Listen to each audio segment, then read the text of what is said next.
See.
There we go.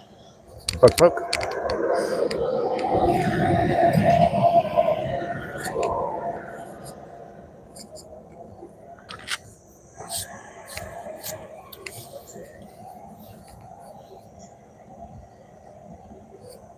I think this is only like my second time ever forging something from known material here at my home shop.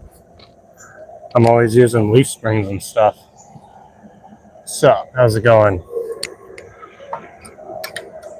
This is gonna be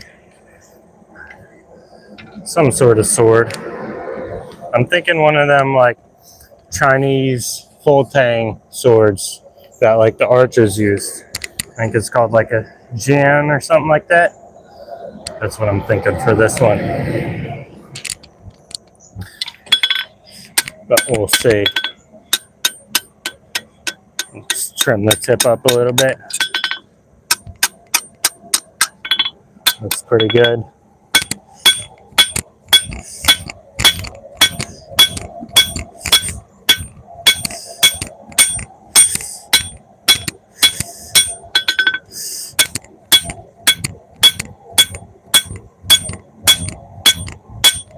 I'm doing the bevels on the tip first because they're the hardest to get right. The rest of it is just one big flat straight piece, but the bevel's on the tip. If you don't absolutely nail it, it's gonna look wonky. So you want to do that bit first. Sup, Emira? Sorry, I can't see the screen very good because it's pretty bright out here. But yeah.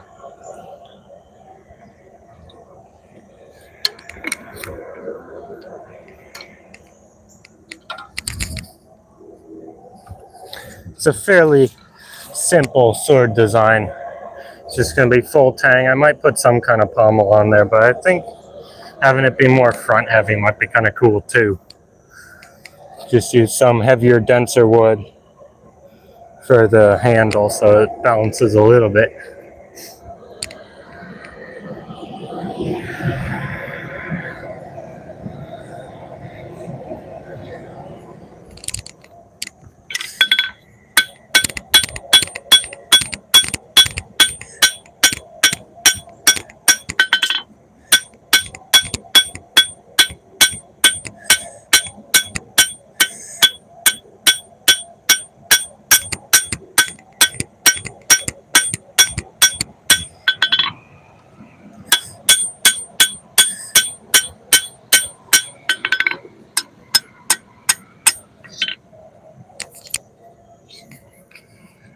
See what I mean about the tip being more difficult. to forge the bevels on. If it's just one bevel, like a knife or something, you're fine. But the second you get up to a dagger or a sword, it gets much harder to forge this tip bevels evenly.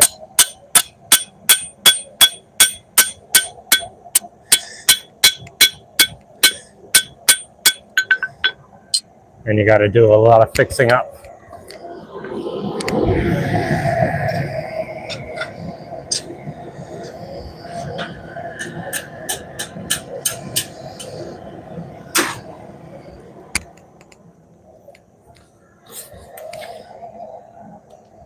I can't read that name, but sup. So yeah, when you're forging bevels, it's just practice, really.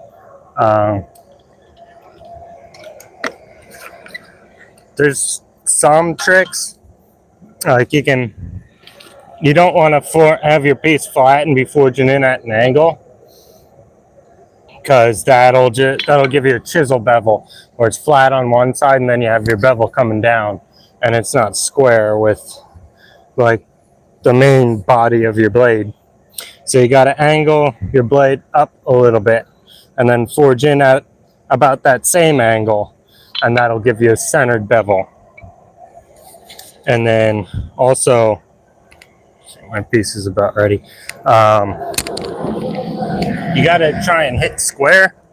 Like, yeah, well, no duh, but like it's real important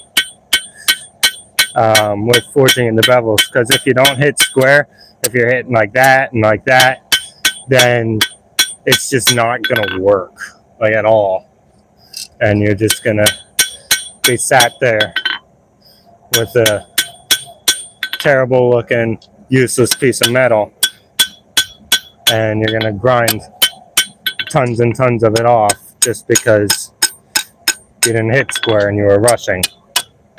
So especially when you're first starting the bevels, you got to take your time until you're practiced up enough to do it, just by muscle memory. And then if you're forging something that's got to be like centered like this, then you got to be checking that and making sure that like the tip is centered, because if it's off to the one side and you forge your bevels all the way in with it off to the one side, then you're not really going to be able to fix it. So 85, a little more than that, a little. I'm like 6'1", 6'2", so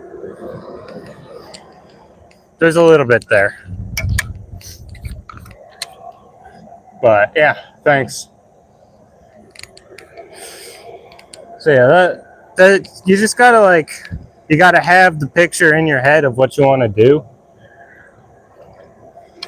and then once you've got that picture in your head, you gotta keep that picture in your head, and you gotta know how you're gonna get there, how you're gonna reach that goal of what you want to make, and you gotta know like how to swing your hammer to get there. And once you know that, then you can just go for it. And you first, until you get the muscle memory down, like I've got the muscle memory pretty down, so I can just go and do it. But until you get the muscle memory down, you need to go slow, go careful.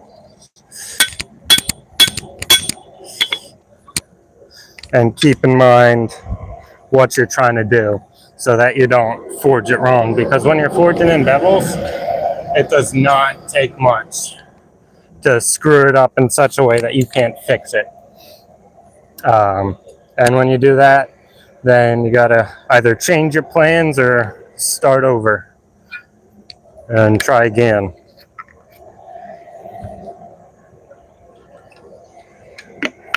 Of course, you could like forge weld another piece of steel on there and build it back up and whatever, but like that's not really super practical unless you're trying to practice forge welding, in which case by all means go for it.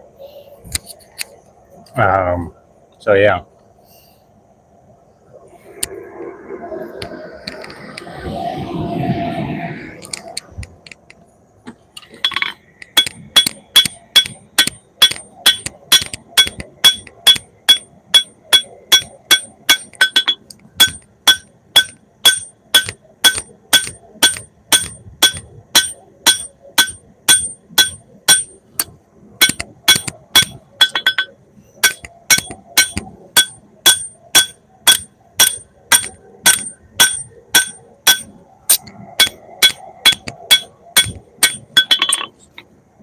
having a nice anvil and hammer and stuff helps a lot too.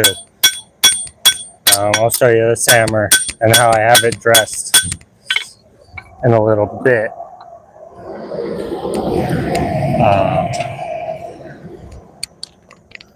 And then this is a very nice anvil. But yeah, so you see I have this rounded and smooth. There's a couple pits in there because obviously you see how pitted this is. This hammer I think was buried for a decent amount of time. But having that round across like that, you don't want sharp edges. Here, this one is a good example. You see a lot of them from the factory have these sharp edges. This one's actually not horrible because it's a little bit crowned, but you still have these sharp edges. And this is what you want. That's what you don't want. And then on the cross peen side, I have it rounded both ways. Nice anvil, thanks. It's a 200-pound Peter Wright that I got. It's a very nice anvil. And what not having those sharp edges does with the other hammer, if you don't hit perfectly, like perfect, you're gonna leave all sorts of real sharp dents in your workpiece that are really hard to get out. And that's no good for anybody. Because then you either gotta grind on it for like 8 years. This is just rough bevels, they're not finished bevels yet. You either gotta grind it on the grinder for like 8 years to get everything out, and then you lose a whole bunch of material there, or you gotta forge it a whole bunch and then you lose material to scale. So having those sharp corners is just super inefficient. And most people, if they don't have the patience or skills to dress their hammer properly, they probably also have the patience or skills to account for that and still get a nice forging. So it's much easier to just dress your hammer well. It's not worth trying to just deal with it unless you have no choice. Yeah, what's up, Riley? What's up, Marshall? What's up, Smitty?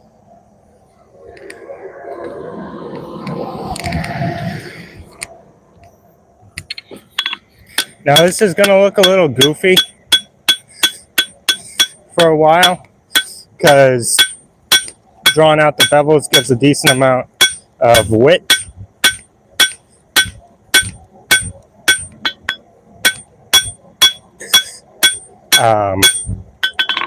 But you just kind of have to trust that it's going to look cool when you're done.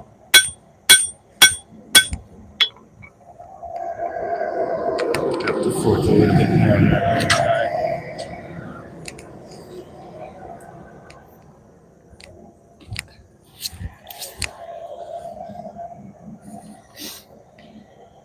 But yeah, this kind of forging and bevels. And like a lot of it is just practice. You just have to forge a lot and get used to like the kind of get the muscle memory in of what you got to do. Because like no amount of me explaining is going to make you good at this the first time. You got to practice and make knives and forge cool stuff if you want to be able to forge cool stuff. So,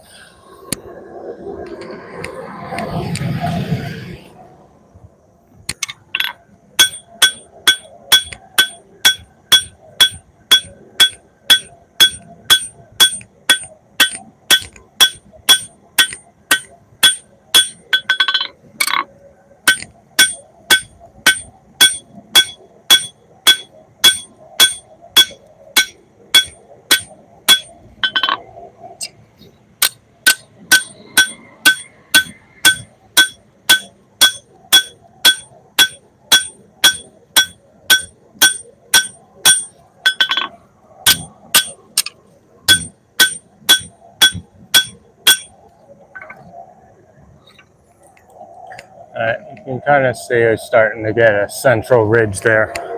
And that's good. You want that central ridge. Because I mean, that's what tells you got your bevel's good.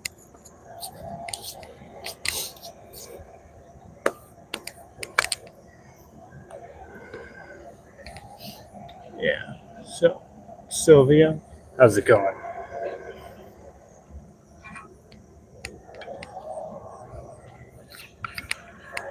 I really need to make like a little anvil block or something for forging in bevels, because then I'd be able to work on both sides of the thing. That would help greatly.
Good.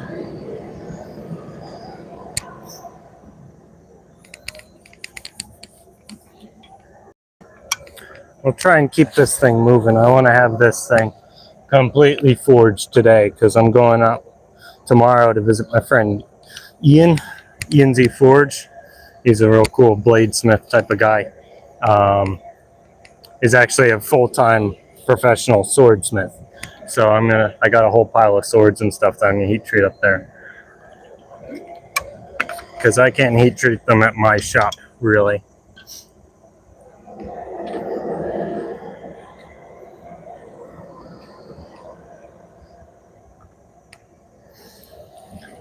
Yeah, if any of y'all got any questions or anything, shoot them. I got time. I can only yap for so long before I run out of stuff to talk about.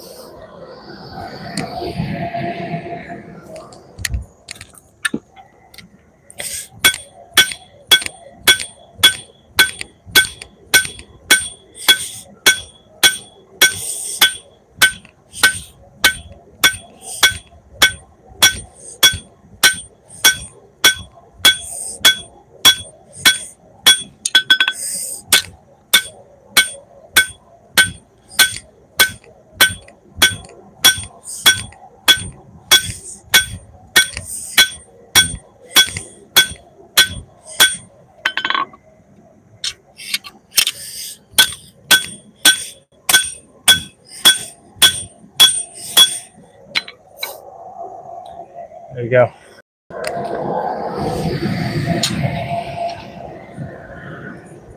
If you add an inch of bevel every heat, you get done pretty quick. So, Derek Jones, how's it going? We're working on a Chinese Jan sword. It's like a light, full tang. Like I think archers used them, and they just look really cool because it doesn't really have like a guard or anything. So it's super like sleek, and you can, I don't know, it just looks cool. What's up, JJ? How's it going? We're working on another sword right now.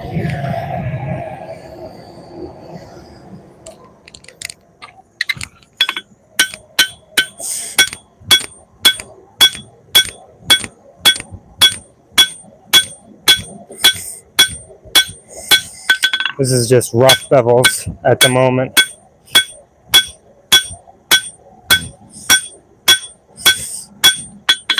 We'll do finished bevels. I'll probably get the whole rough bevels forged out, then I'll go over with the farrier's hammer and do finished bevels. What hour? making progress.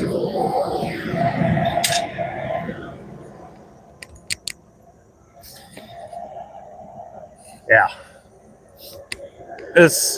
I decided that since I'm driving 4 hours to go visit Ian tomorrow, I might as well get the most out of it I possibly can. So I decided to forge another sword out to heat treat up there. I'm probably not going to finish it anytime soon, but at least it'll be heat treated. So when I do go through. So gotta go, algebra won't do itself. Good luck with that. But yeah, I've got a whole bunch of swords that I'm going to be getting heat treated tomorrow, which will be very cool.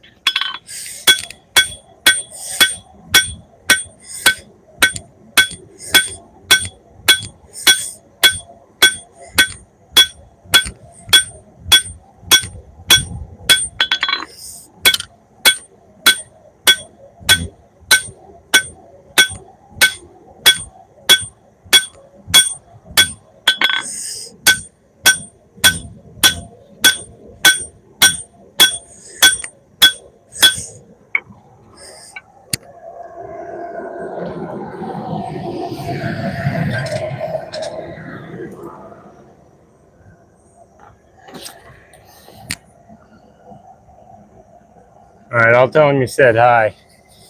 You're doing slopes? No, that's not too bad.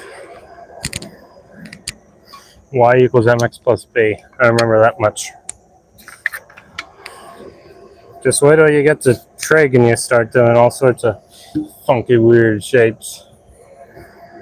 I didn't learn much from that class, I'm going to be honest.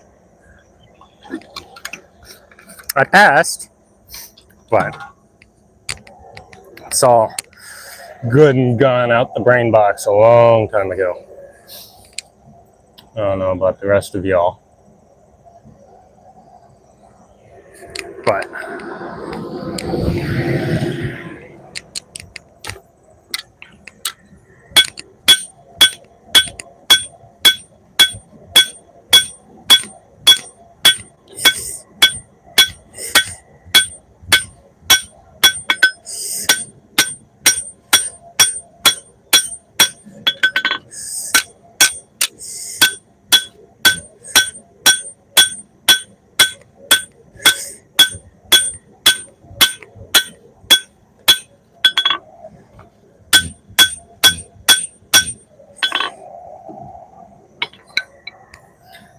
now, if your center line isn't centered, what you can do, you just have to adjust the angle you're forging at, and you can push it back over to center.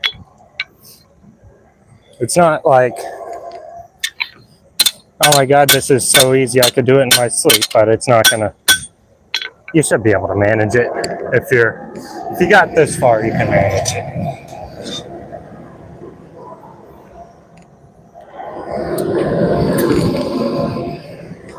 I have good news, chat. We are officially out the other side of the forge. I can't read that, I'm sorry. I don't know that language. But hello to you as well. But yeah, we are officially out the other side of the forge, so we are making quick progress. It's not even been half an hour yet. And we're already over a third, near halfway there. So in the rough forging.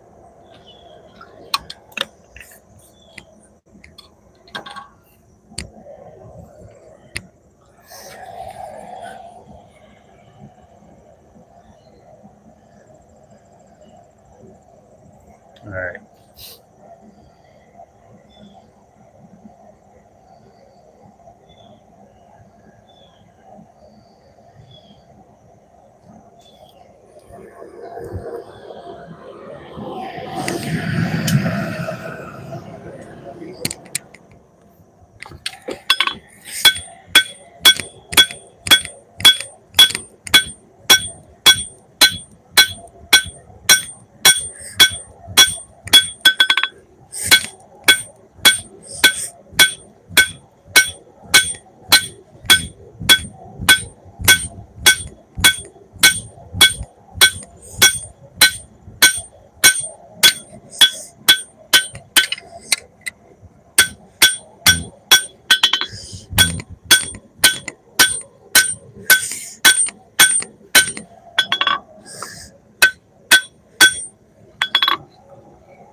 There you go. You can see that central ridge we've got going.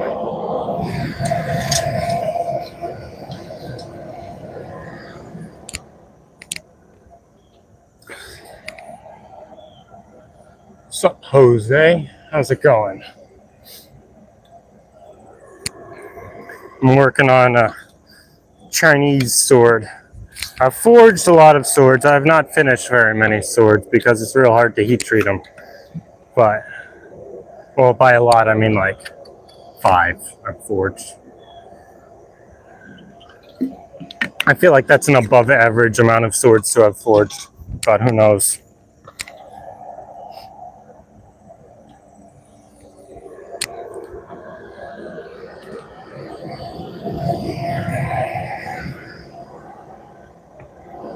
Yeah, depending on how fast that sword goes. I also have this half forged one that I started a long time ago. And this will be maybe a cutlass. I don't know. I'm thinking either like a cutlass or like some Japanese sword that I can then take up to heat treat as well. That's from a piece of leaf spring, I think.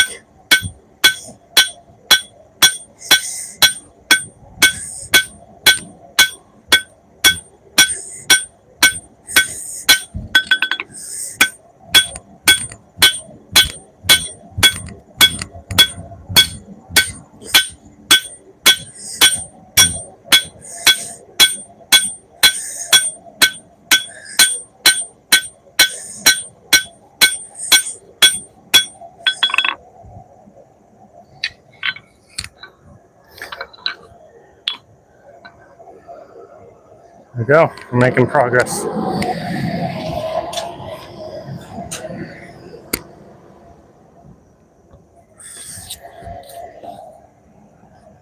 So, Jorge, how's it going? What do you guys think I should make out of this? Cutlass or a Japanese sword? Hang on, can I do like a pole? Hey, what's up, Daniel? What do you think I should make out of this? I'm thinking either a cutlass or some kind of Japanese sword that I might try and get forged out. I feel like it could easily be either. Though if I'm going to do a Japanese sword, I got to narrow it down a lot. But I feel like it could easily be a cutlass or a Japanese sword, though that would be one hell of a cutlass. Hang on, can I do like start a pole? Hell yeah. Let me get this.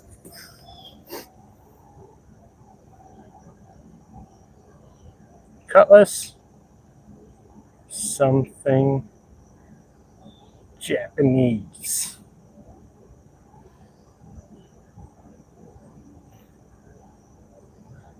What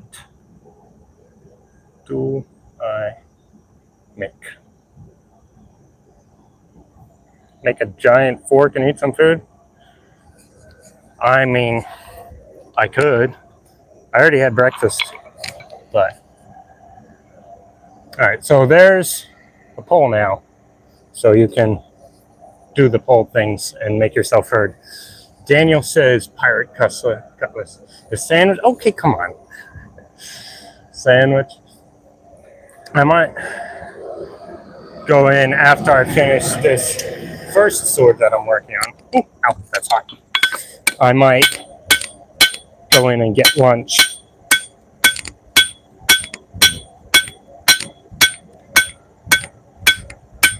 But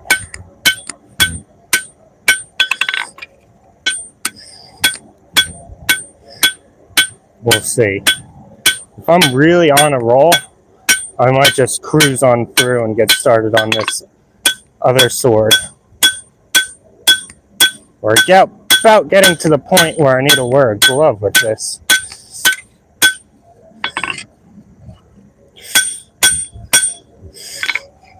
Which is cool. That means we're making progress. It has been 32 minutes. And we're like over halfway there.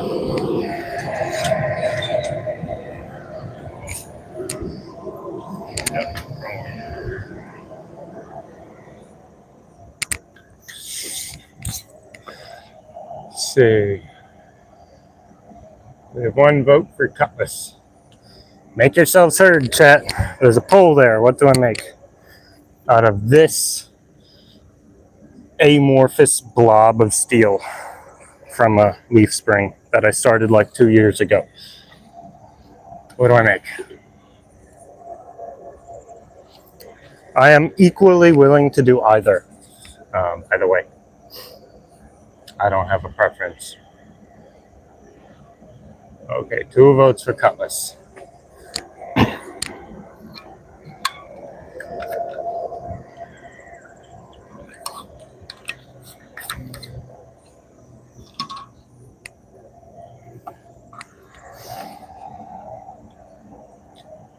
Flambard? Or Flambers? Is that like the squiggly one? I don't think I'm quite up to that. I'm not sure if that's going to work. Also, that would be quite the shape change from what that sword currently is at, and therefore a lot of work. Not even sure if I have the skill for that. Certainly don't have the time today.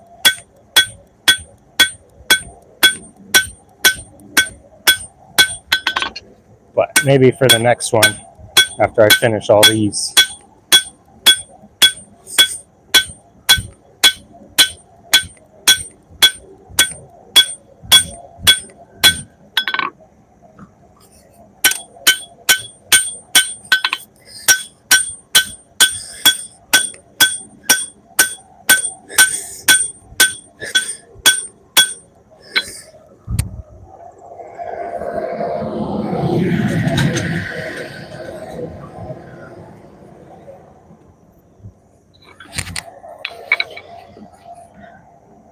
Yeah, it's a squiggly one. Yeah, I don't know if that's gonna happen. That would be one hell of a forging project. Good lord. Forging those bevels. Ugh. Maybe if I really want to challenge myself, I'll give that a go. But we'll see.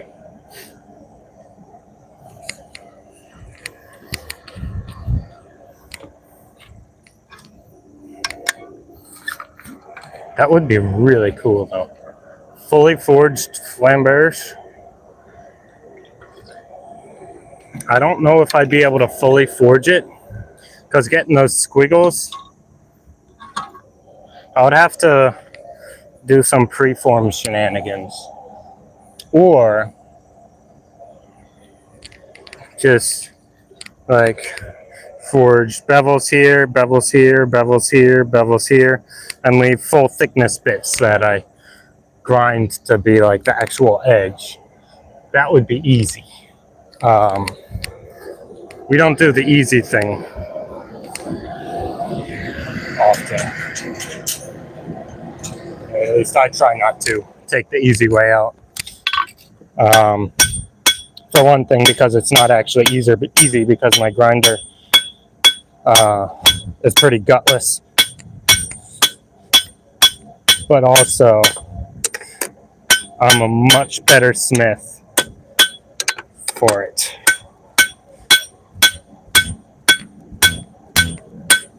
Ow, my fingies.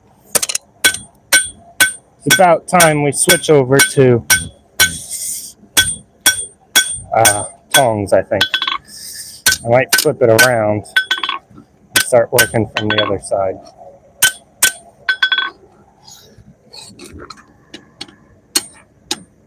No, I'll straighten it later.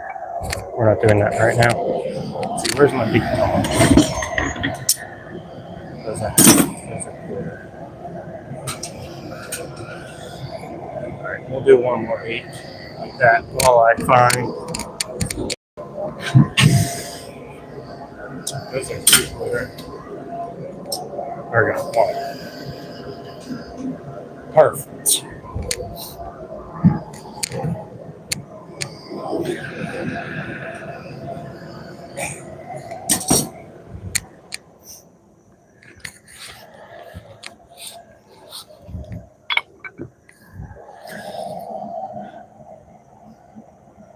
I do not speak Spanish, no. we have 73% for Cutlass. So that's looking good so far. We'll see how it goes though. Whatever the poll says when I finish that sword, the Jan is what we'll go with. So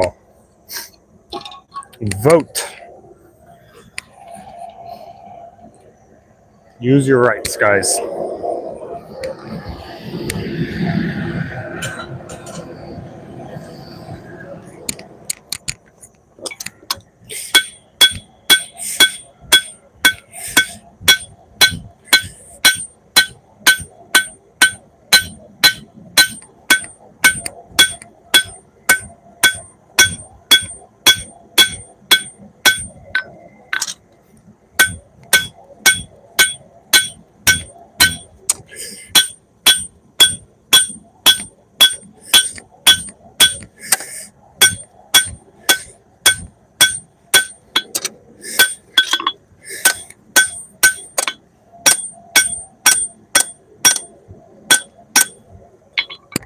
All right, there we go.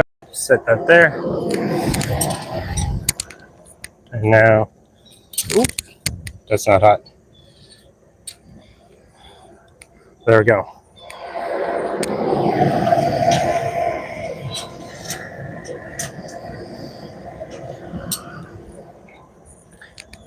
I can ditch the glove and get back to it.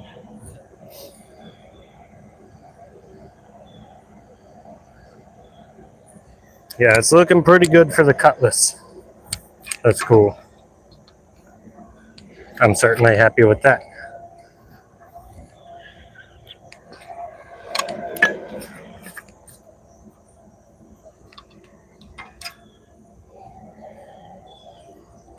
I wonder, should I do a forged D-guard? That would be sick. And I definitely have enough material. I don't know if we have time today, but we'll certainly find out.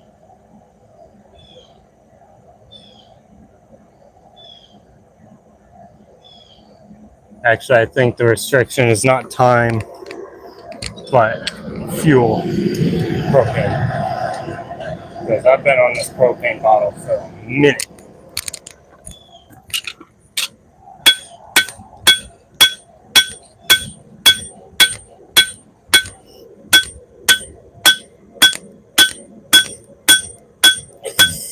And by a minute, I mean like 2 months. Not forging tons, but it's gotta be getting low by now.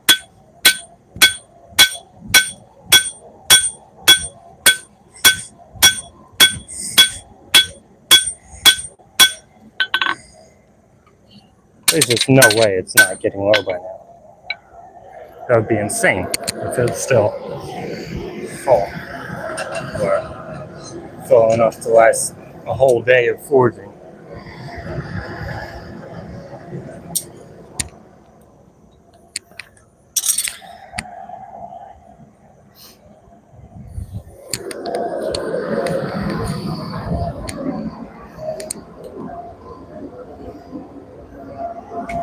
See, I'll show you all the swords. We got measuring tape out to see how long our Jan is going to be. I'll show you all the swords I'm going to get heat treated. So this one, we got this in, we got this in, we got these, and maybe this in.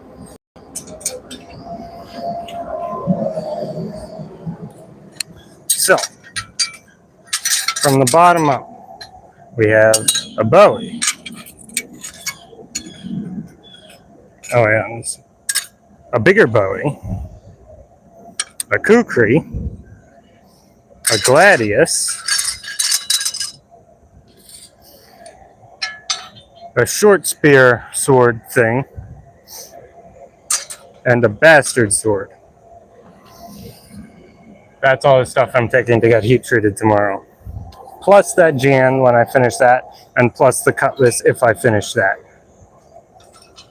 And so I'll put these all in storage over here.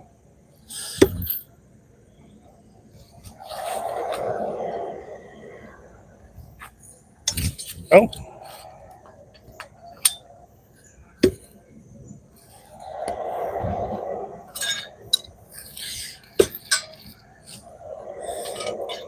I don't know if this is going to stick in. Doesn't seem like it. These two I'll just stick there. There we go. Been wanting to do a Gladius? You should. It was fun. It was pretty easy to forge because it's so short, and the grinds and stuff are pretty easy as well. You saw the Instagram story I did about how to do the grinds, right? I'm pretty sure you saw that. Or at least how I did the grinds on that particular one.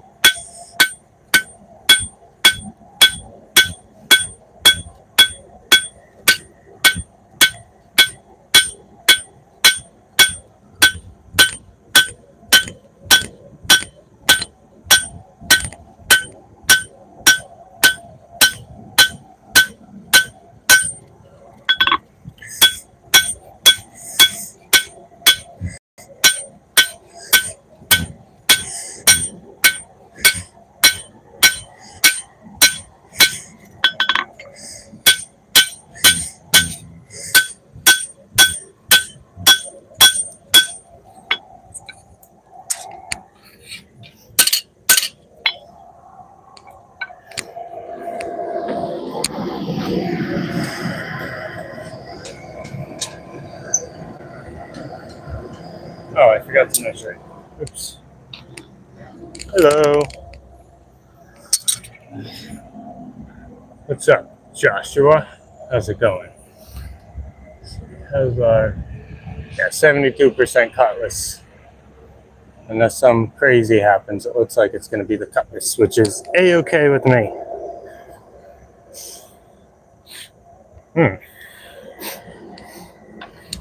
Smells funny. Oh well. Nothing's on fire, right? Fire? No fire. I think. No unintended fire. Maybe there's someone from somewhere else. Maybe Canada's on fire again.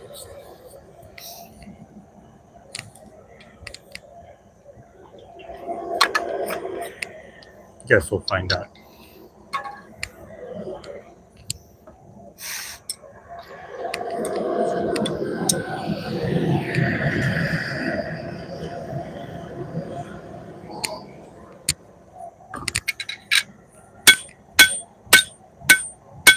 Oh, that's what it is. It's a sticker.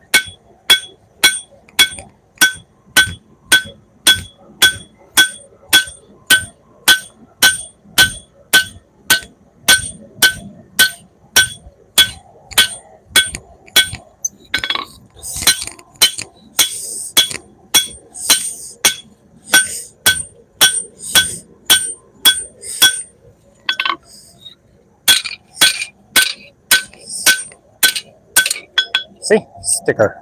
That's what was burning. Yeah. That's definitely it.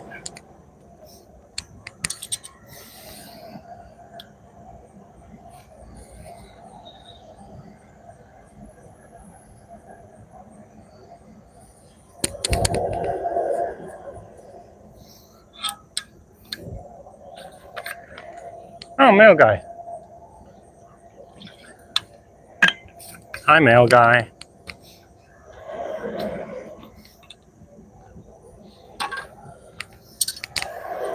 I wonder what he thinks about this.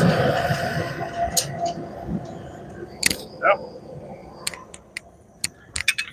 Not quite up to heat, but we're going for it. All right, we're back. All right, we're back.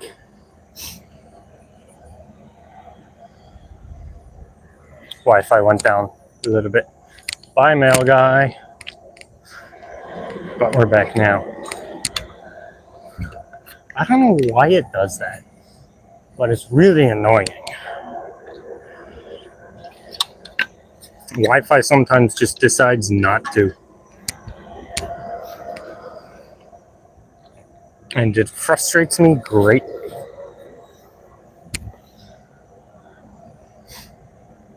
Four people. Hi, 4 people. Let's see.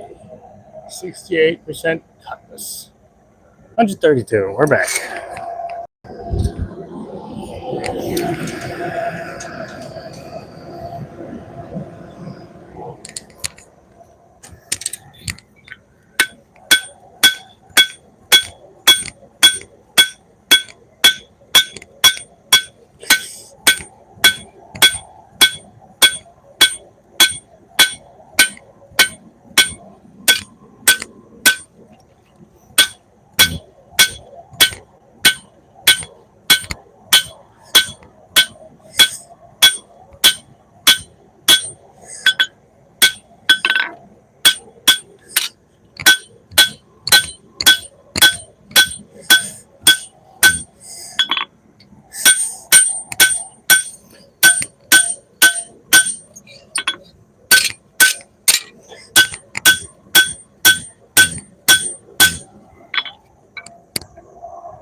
We're no longer poking out the back of the forge.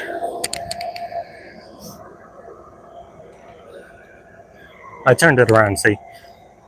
But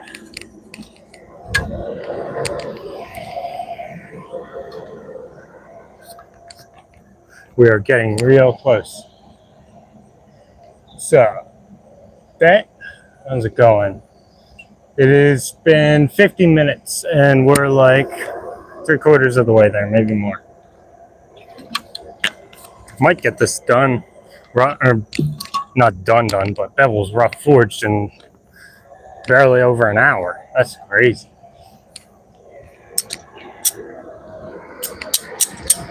Yeah, you're okay.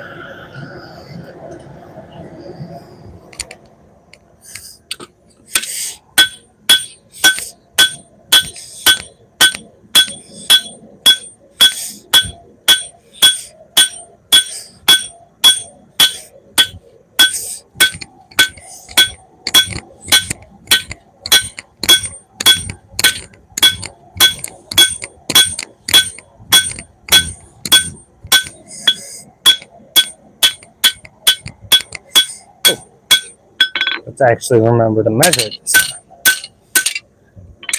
Alright, I'm probably not going to gain too much more from the bevels, so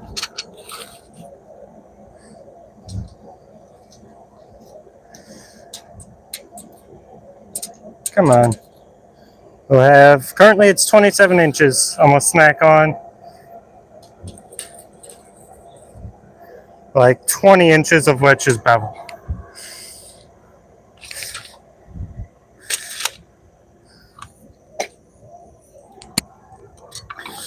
So we'll get another maybe 2-3 inches of bevel. So like 20, maybe 22-inch blade, 5-inch handle. That should be about good. That'll be a nice sized sword.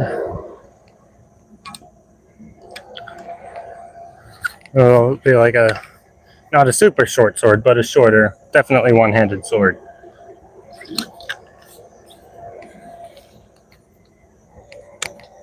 Which is what I was going for.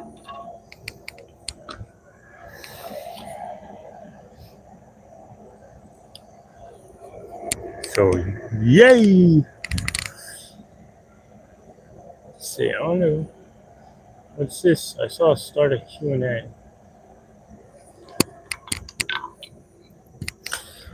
Ask a question.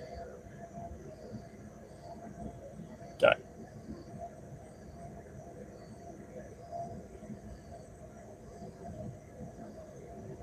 Just put that up there.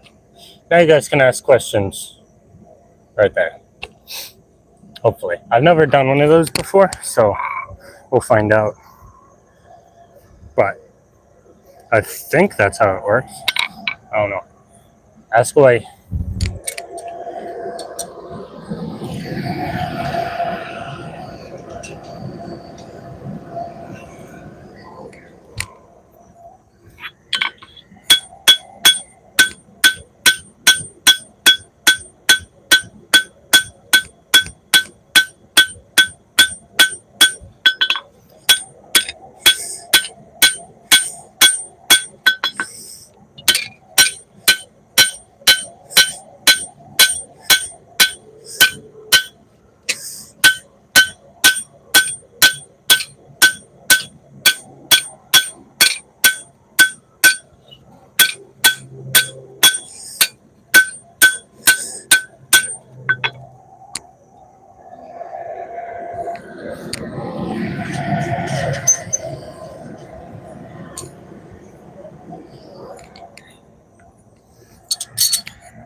See, mic's working. Yeah, it's got to be working. There's no way it wouldn't be.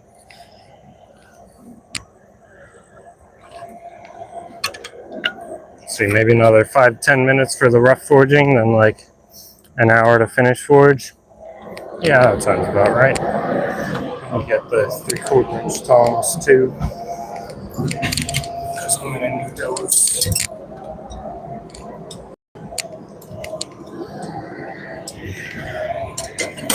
at some point.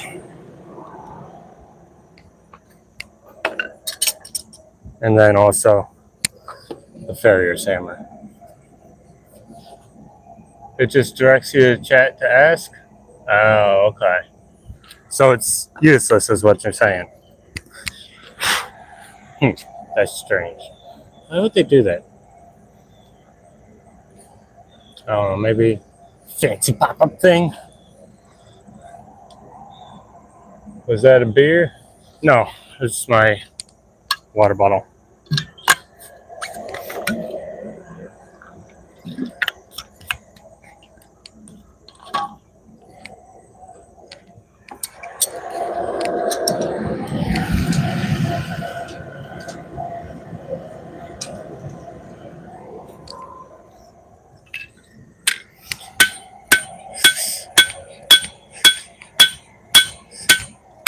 Oop. Gotta love scale to the eyeballs.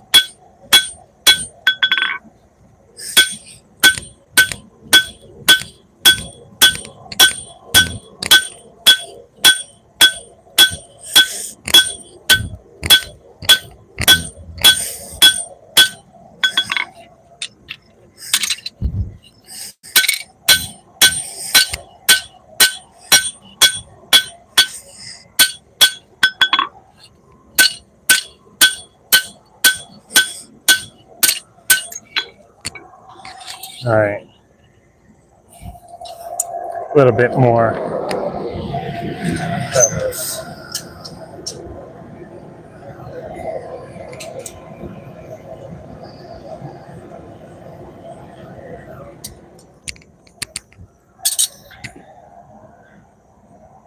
Water bottle. Yeah, it's just water. Fine, it's a little beaten up, but it's just water.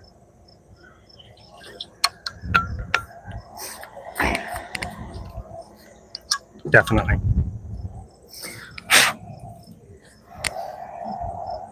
It's I don't know how to pronounce that.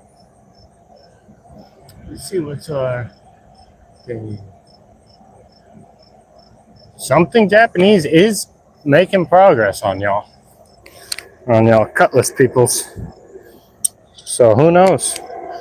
Could go either way. We still got another like probably hour and a half left in this Jian sword.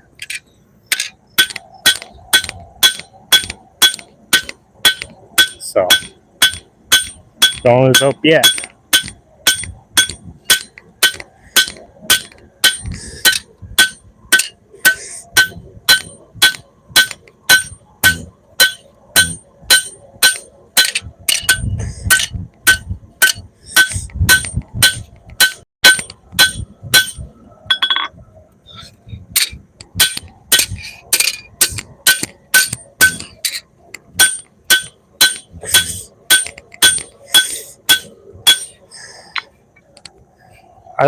Saw a lot of them had like a loop handle. I wonder, should I do that? Is this cool now? Yeah, I can hold that. Maybe I'll punch and drift a loop handle. That would be cool. I don't need these tongs no more.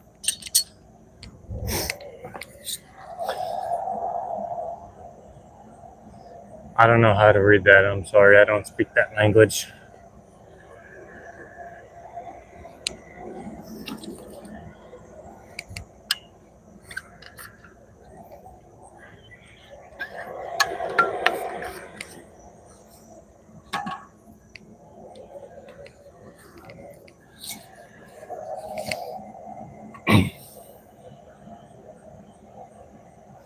So this thing just directs you to the chat. We don't need that.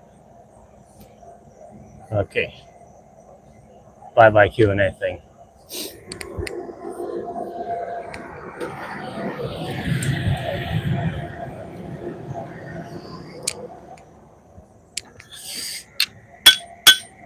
Oh, that's so much better.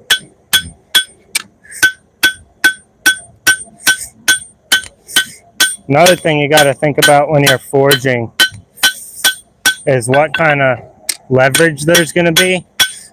And using tongs adds like a foot and a half of leverage on your hand from the workpiece. So if you've got another 2 feet on the end after the tongs, then that's a lot of leverage on your hand, and that can lead to bam, going out across like that. So sometimes it's better to use shorter tongs or no tongs rather than big tongs. Something else you got to think about.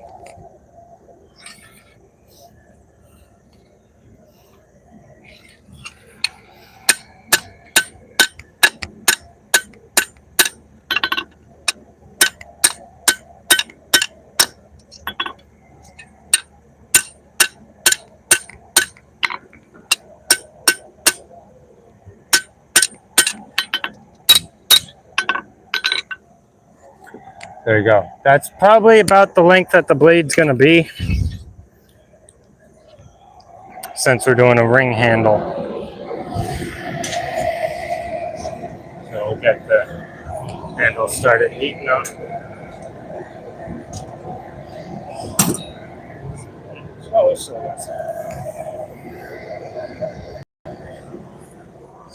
And we'll punch that hole and drift it out and all that.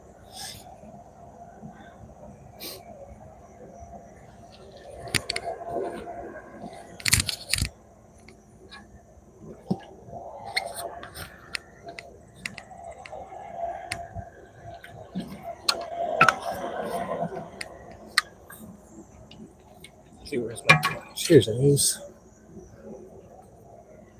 It looks horrible, but it's not actually that bad. It still works just fine, even with all that rust and stuff.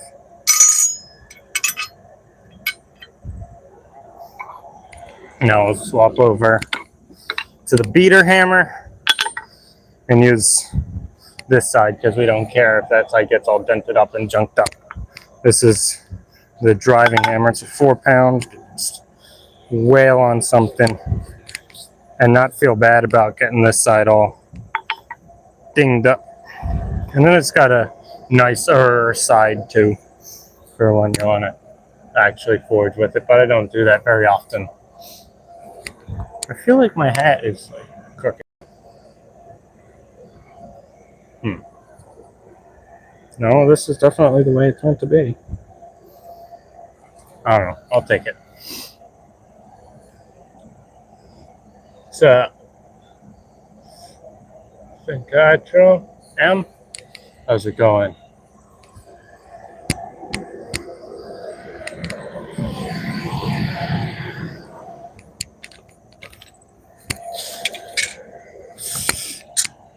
We'll place that centered.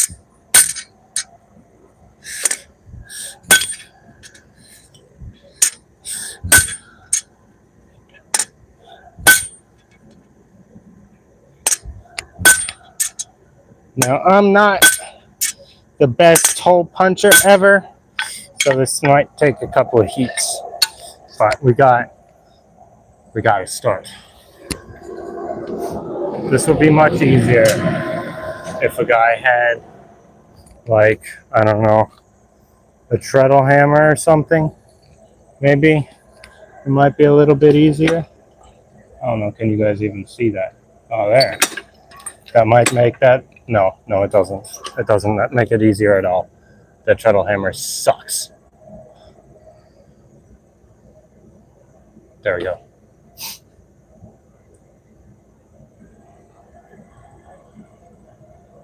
Check on that pull. 66 and 34, so about the same.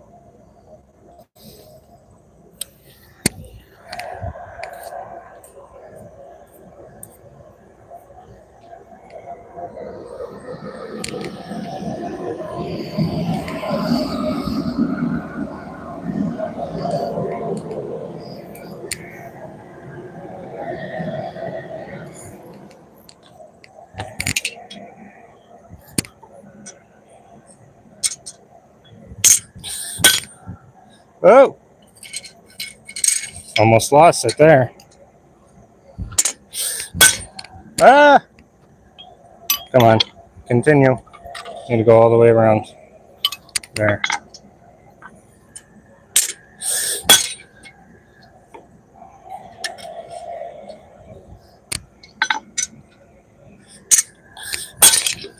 Good Lord. Why is it doing that? What on earth?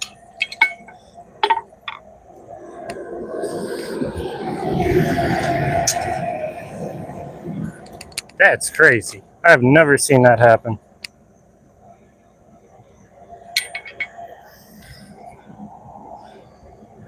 Just think. I gotta hit it a little harder so it makes it back all the way around, save a little bit of time.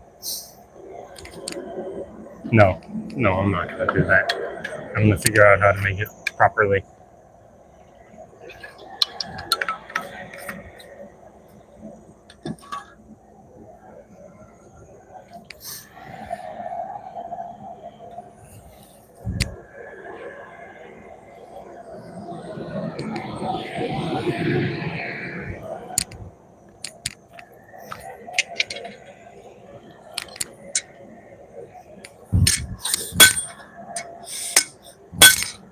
There we go.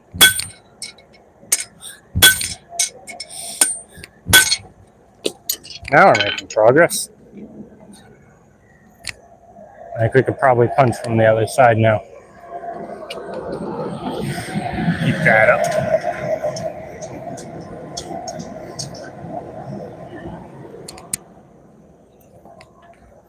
Get ready to do that. Any other bladesmiths, blacksmiths in chat? What are you guys working on? I always like hearing about what other people are working on. Daniel, I know if you're still here, you had something going on for the military challenge.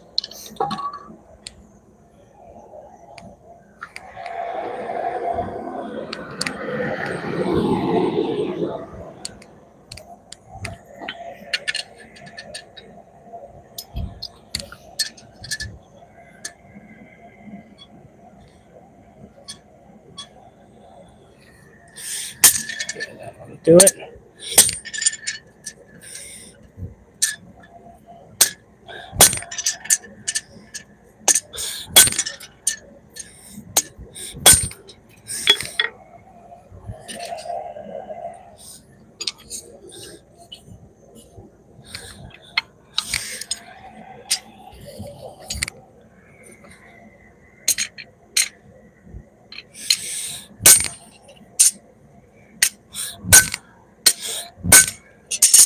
Come on. Punch out. God damn it.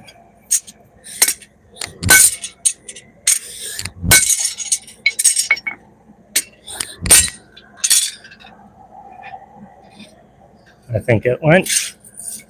Yeah, it went.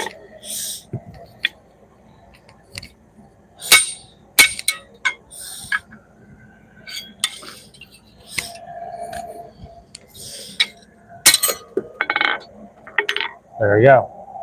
Pull.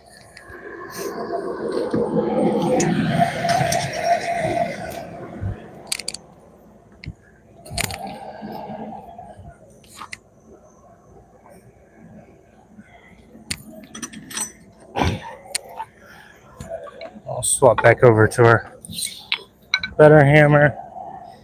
There's the thing. I'm not going to touch the plug because it's still yelling hot. Just finishing the Scottish jerk. Nice. Can't wait to see that. That'll be real cool. I feel like not a lot of people have made those.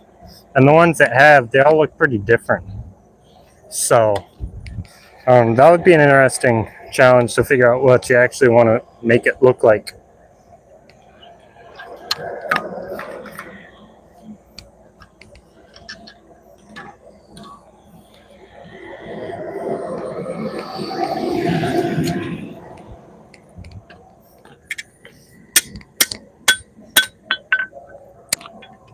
Not the most cleanly punched hole ever, but it'll do.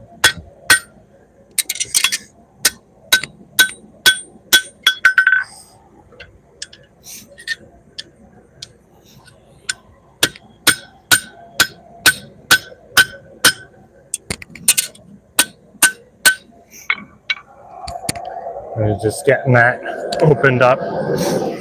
Heck, I might throw a bottle opener on it. Who knows?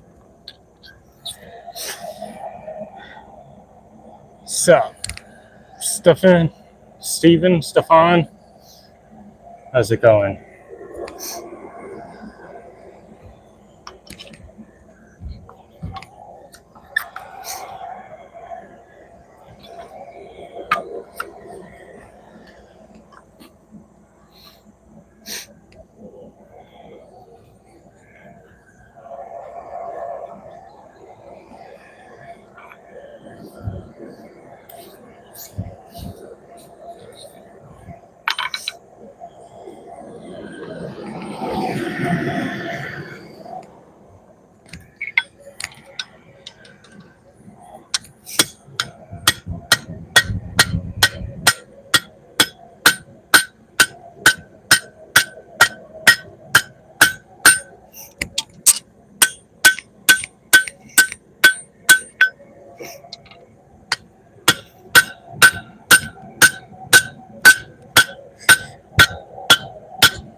Now this I can do.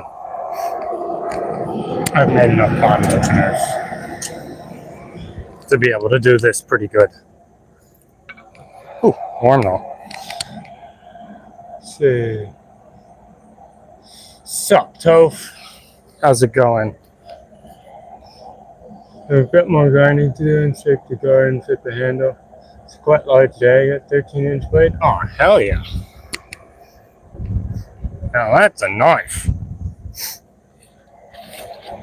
Toph, look at, can you see that? Yeah, look at that stack of blades I got over there. There's a couple more down there. I'm taking over to Ian's tomorrow to heat treat them all. It's going to be awesome. So, Aries. Yeah. It's going to be sick. My sword heat treating capabilities are slim to none. So, I decided that I'd consult a professional and go invade Ian's shop for a day. And since I'm driving 4 hours to get over there, I figured I might as well get my money's worth out of it. So I'm forging a Chinese Jan, and then I've got another half-finished blade that's most likely going to become a Cutlass that I'm both going to try and finish today.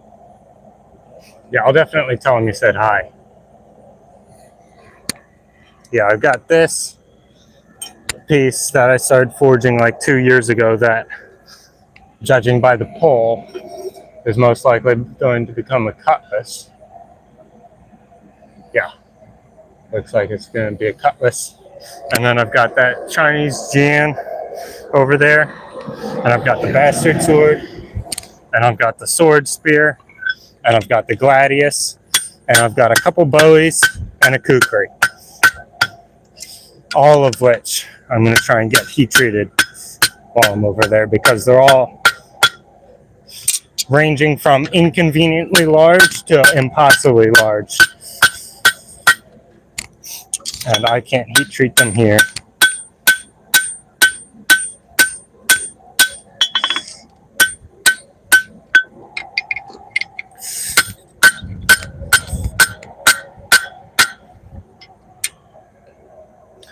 Yeah, we're getting that drifted out, no problem.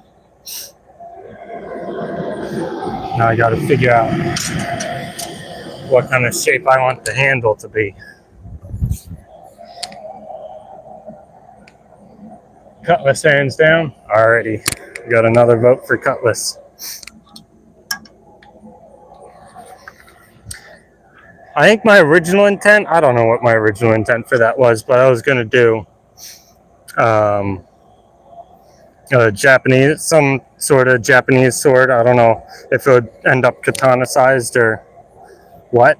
Probably could be katana-sized. There's enough steel there. It's pretty thick still and wide. So I think that would end up katana-sized. But some sort of Japanese-style sword. Or a cutlass, and it seems like everyone's in favor of the cutlass, so I'm probably going to go with that.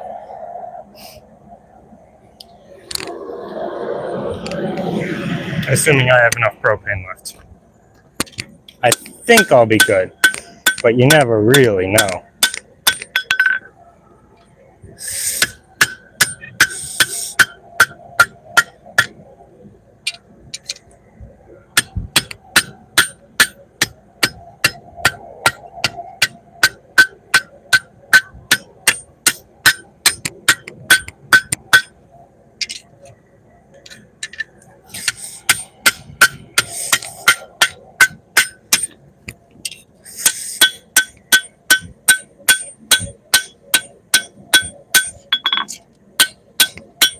I almost want to put a bottle opener on the end of this sword. That would be pretty cool, I think.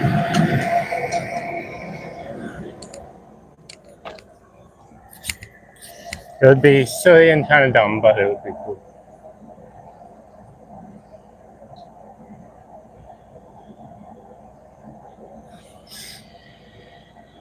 And what? Ian will sway you, be careful. Yeah, well, that's already going to be forged by the time I get up there, hopefully. So, I'm hoping I can finish that today, because it's a 4-hour drive, so I'm not going to have much time for doing things tomorrow. Have to go to office. Ew. Office work. Have fun with that.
I think I might, I'm not sure what I'm going to do for the handle, but I'm going to give it just a little bit of hourglass shape.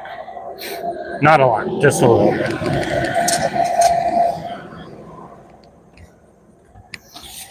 Just so there's some shape to it. Yeah, computers are gross.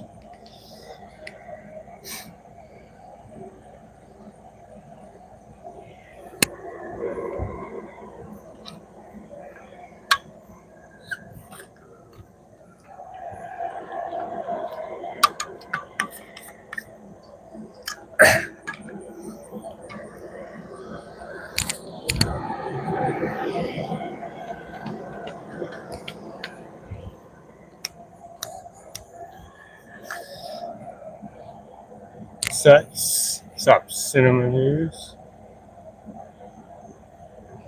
No. Go away.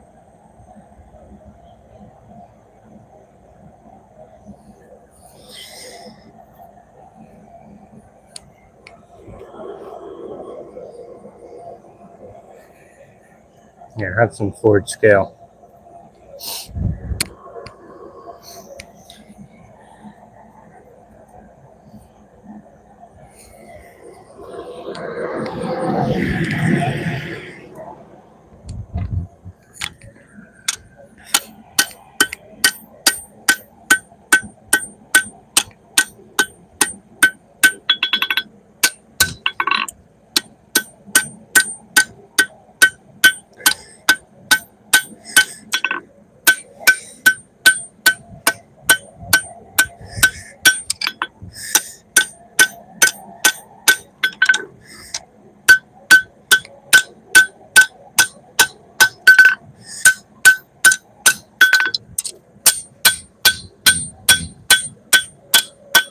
Oh yeah, that already looks so much better.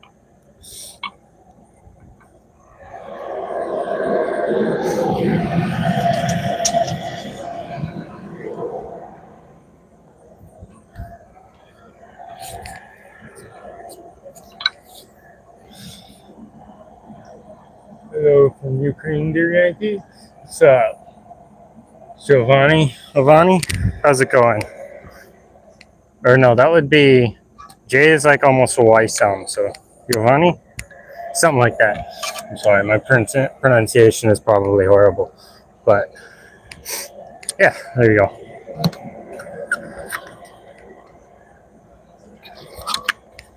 Welcome to the stream.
Let's do the other half of the hourglass.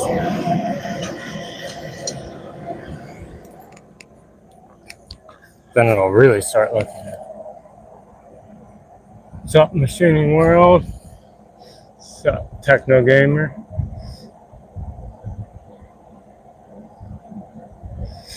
Don't know what to say, but have a good day. Have a good day, dude.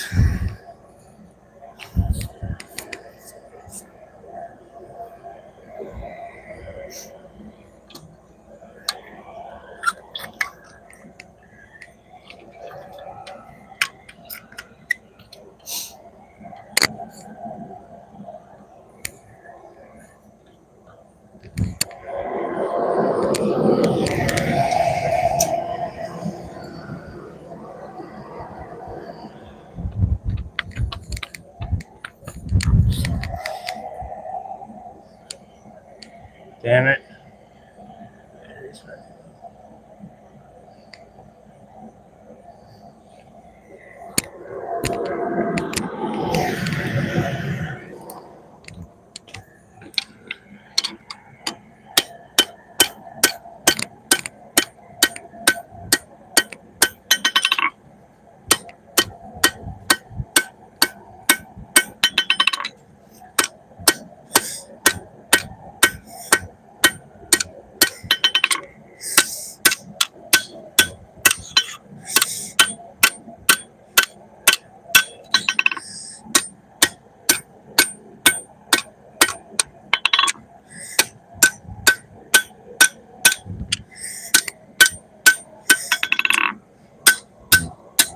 That's a pretty slim handle. Maybe I need to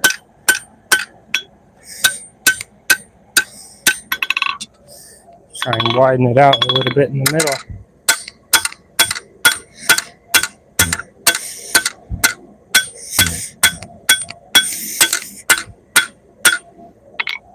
Then it's going to gain length.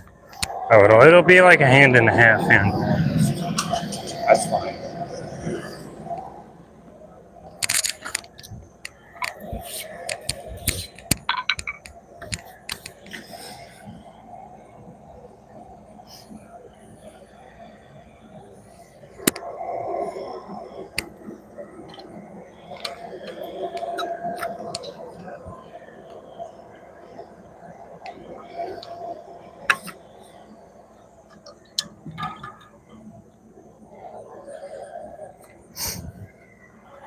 Should have upset it a little bit before I drifted the hole and stuff. There's no way that's as bright as my phone is. Can't see anything. Can't see nothing.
Yeah, that's a little wider. I think I'll spread the rest out a little too.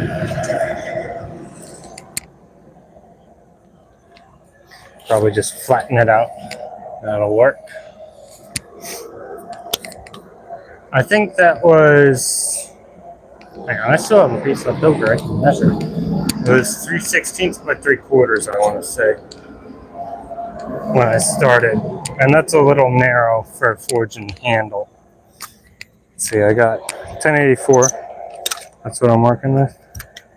Okay, it was 3/16 by 1. So 3/16 by like 1.5 would have been better.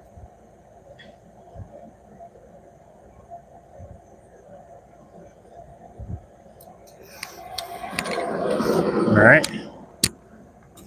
The more you know. But yeah, this will be a little, some kind of little knife sometime, someday.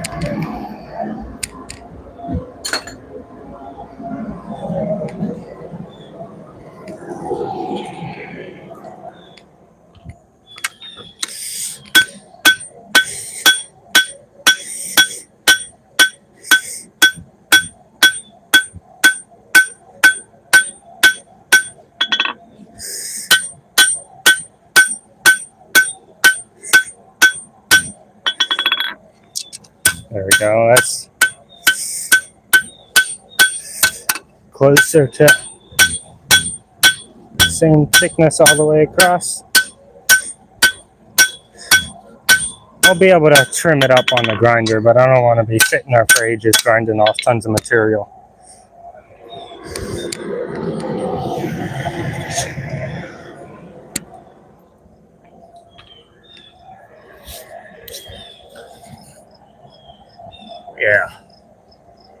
check on that. 90 votes. What do I make? Cutlass looks like.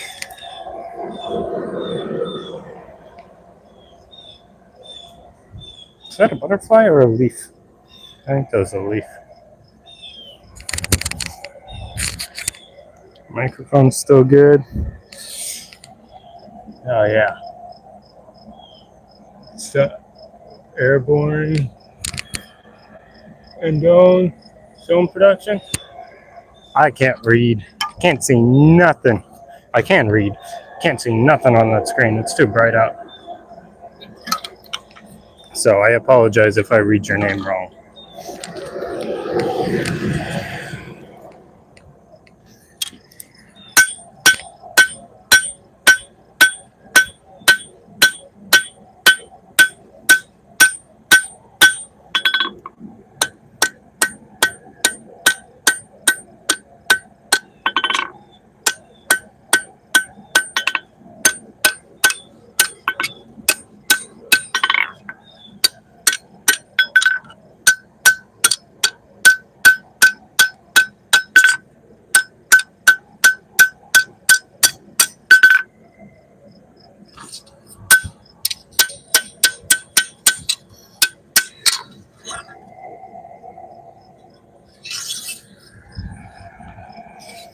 Yeah, I think I'm about happy with that handle.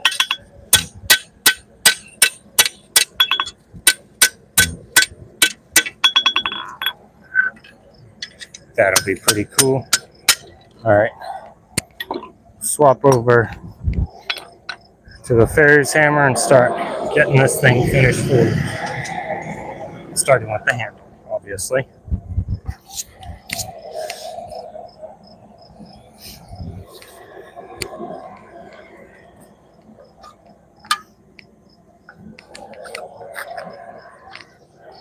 Nice day for it, though, I'll tell you that. It's like 75 or 80. Sunny. Can't see nothing, but feels real nice.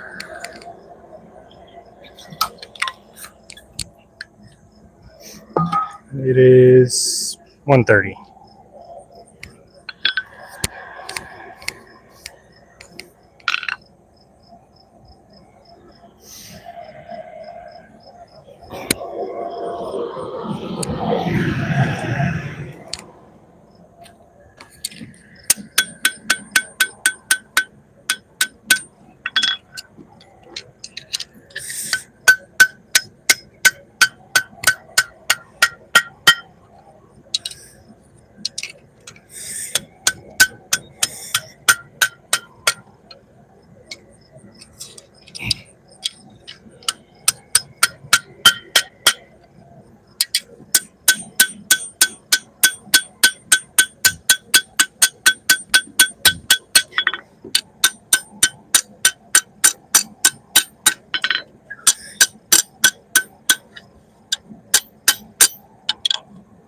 A little bit rounded. Oh yeah, that's perfect.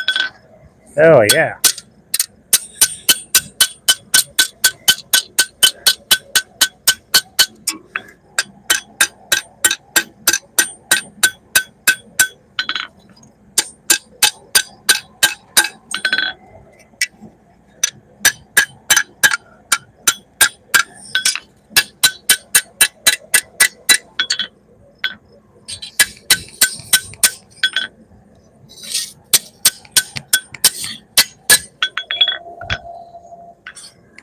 Oh yeah, that looks great.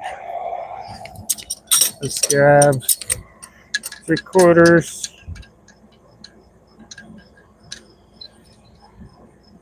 Oh, they're not going to hold it very good, are they?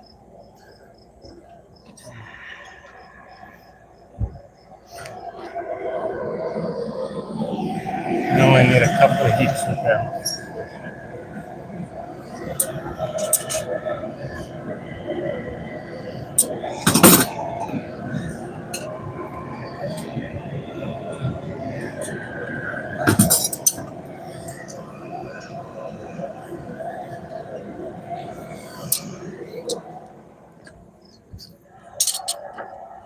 All right, now I just turn it Turning it around and working my way back up the blade. What's up? Ship? How's it going? Hell of a name you got there. Assuming I read it correctly.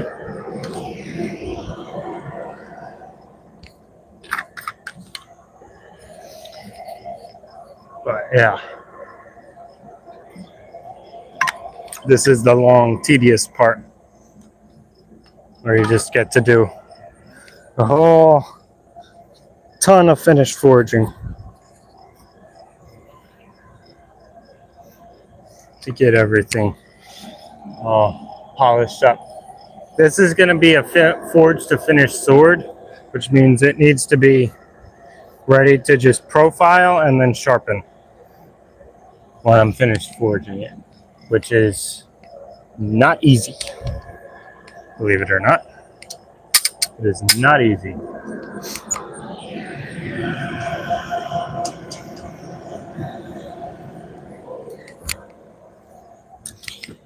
Probably also get my brush so I can clean all the scale off so I'm not forging that in.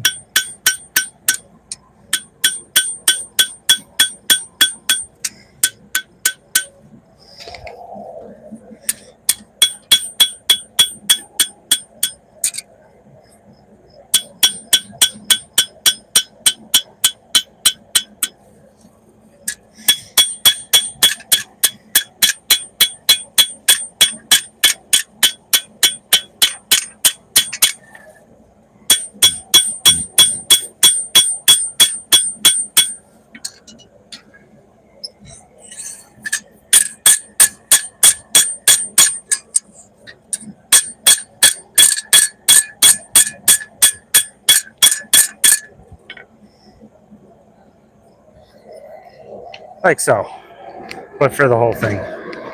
And that's also not very straight right now, so I'm gonna do that. Handle's still hot. Noted.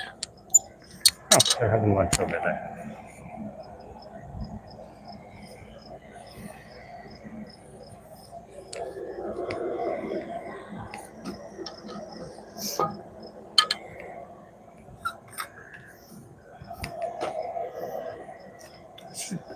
Really clean up this anvil stand.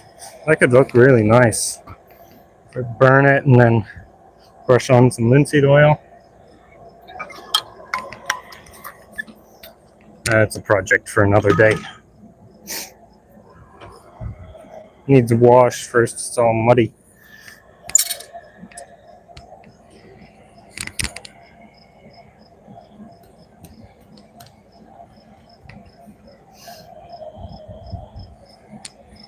I also think I need to tighten up these lag bolts. There's a little bit of wiggle. Well, maybe that's from the silicone.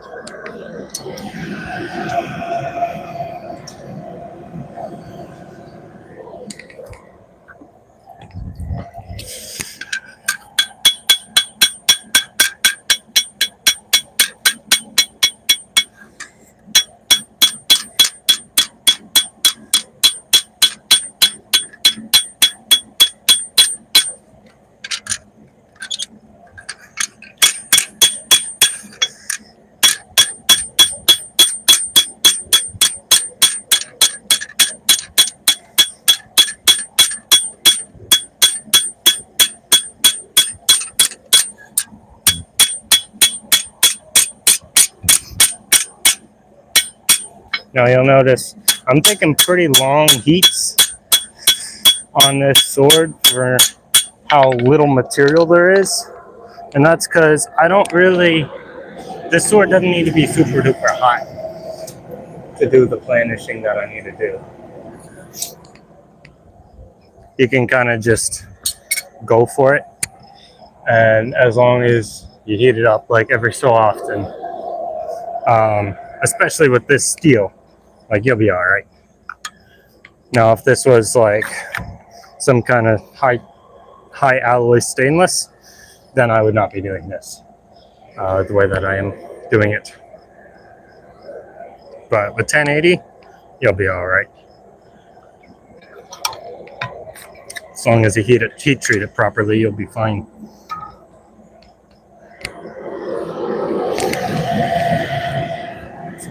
Still warm. I think it's cool enough that I can use the glove.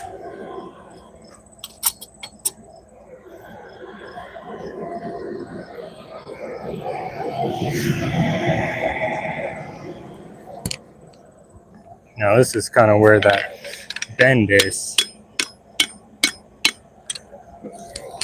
Oh yeah, that's much better.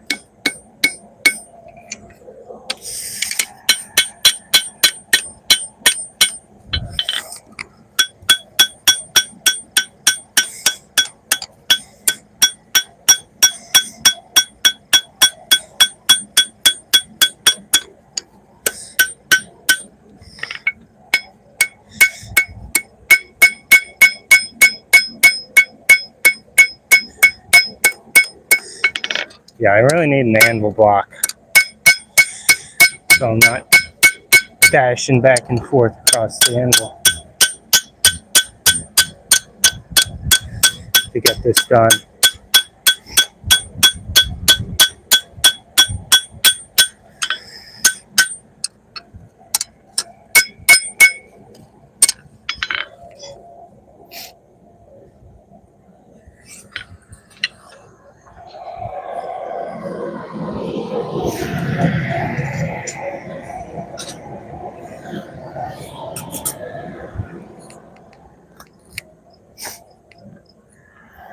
Here's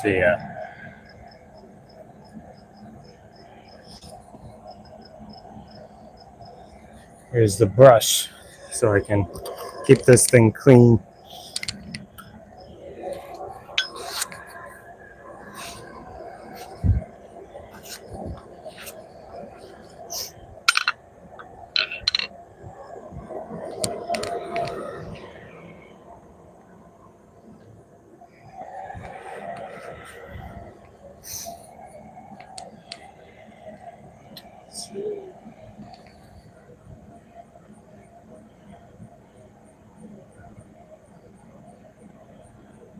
Oh boy, I missed.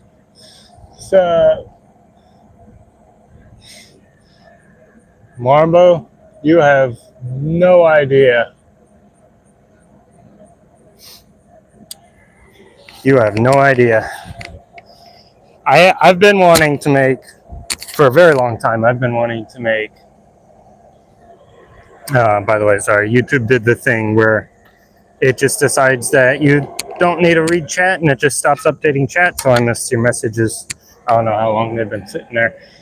But for a while, I've been wanting to make a series of chaos blades where I do things, make swords that should not be made.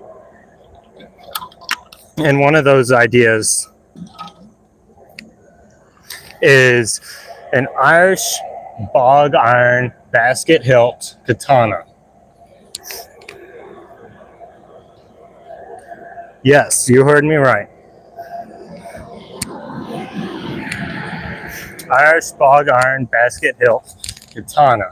So, take actual Irish bog iron from Ireland. By the way, that's why I haven't done it yet. But you take that, you forge the katana blade, and then the handle fittings are like a Scottish Irish basket hilt broadsword. And that was going to be the first blade for Blades of Chaos. But I haven't done it yet because I talked to guys who make bog iron in Ireland, or Irish, I forget what their handle is. They're on Instagram. They're cool guys, but they said it would be like $1,000 to get a block big enough for a sword here to America and have that block be, you know, have all the properties and stuff. Yeah, kind of. But then I would, and so that's obviously cost prohibitive for me, a very poor 18-year-old. But once I got that done, and then I would have it do like all the traditional like Japanese blade shaping, and I'll probably do a hamon on it. And I'd like stone polish it, and maybe a Japanese style handle wrap in the basket hilt broadsword style handle. You know, just piss off all the weeds and all the traditional Irish type peoples. The bog iron guys thought it was hilarious, but yeah. So that was my idea, and then I had some other ideas too, but none quite as good as that one.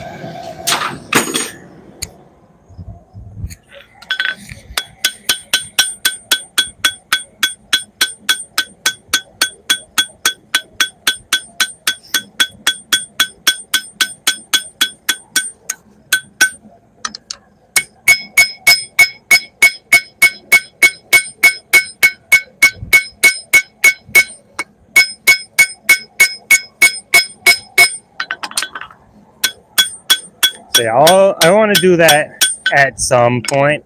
I don't know when that's going to happen, but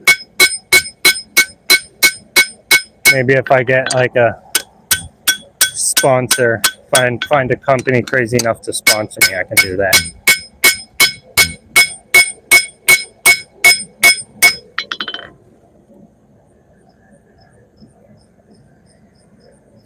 Need to scooch that center line over a little bit. I'm gonna clean it up on this side. Right, that's the short side. So I go like that.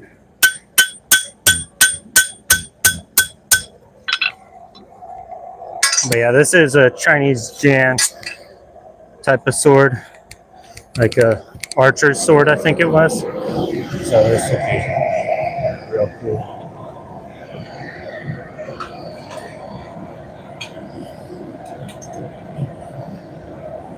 Stock support thing on the forge fell off. Just piss on it. Yeah, tradition is just being peer pressured by dead people. Exactly.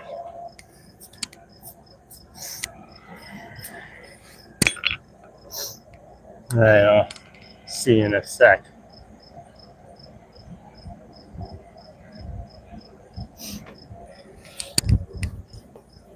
But yeah, I don't know, like that, like cultural mixture from hell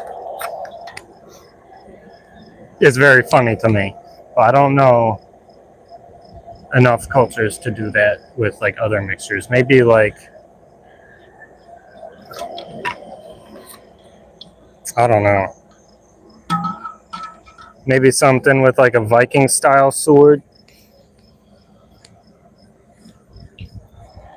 But using some other culture's material, or like a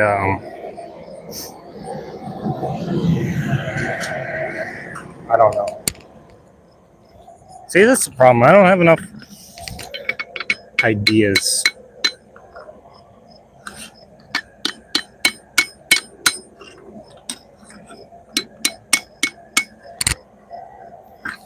Got that straightened out nicely.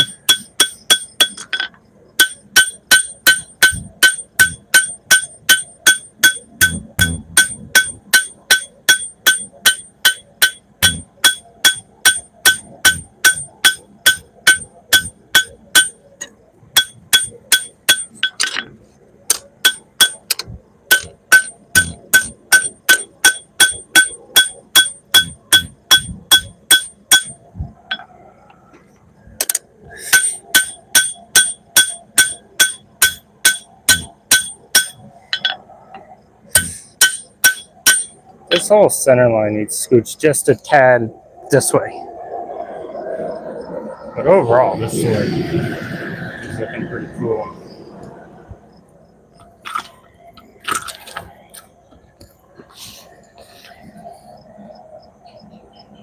What's my favorite project I've ever completed? Say completed. That's the key word there. I've got a whole heap that I'm halfway through. Let's see, there's X. No, I know what it is.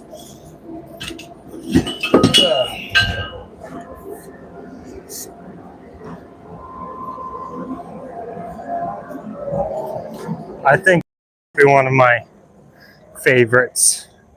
It needs cleaned up a little bit, but this is kind of like a mini naginata type thing, Japanese sword I made for a challenge, and this is very fun, very cool. It doesn't get nearly enough love, but it's really pretty darn good. Like, this is a good little blade, considering when I made it.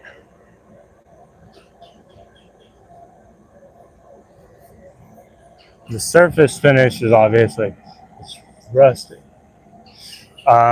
It's a little rusty, and it's not super even, but like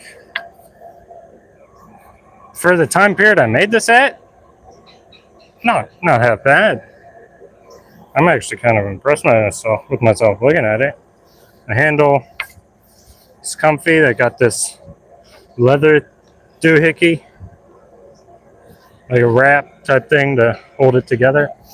The pins. Cool. So yeah, that's probably at least of what I have on hand.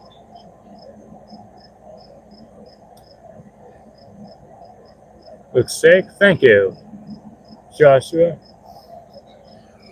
Yeah, the problem, like, this isn't super rounded, but it's kind of round.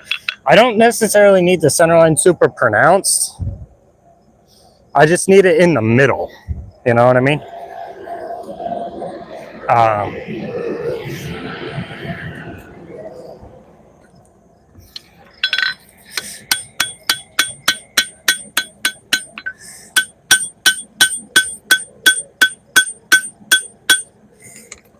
Let's put the here and try and forge that center line over a little bit. I'm not messing up the other side too much. No, we're good.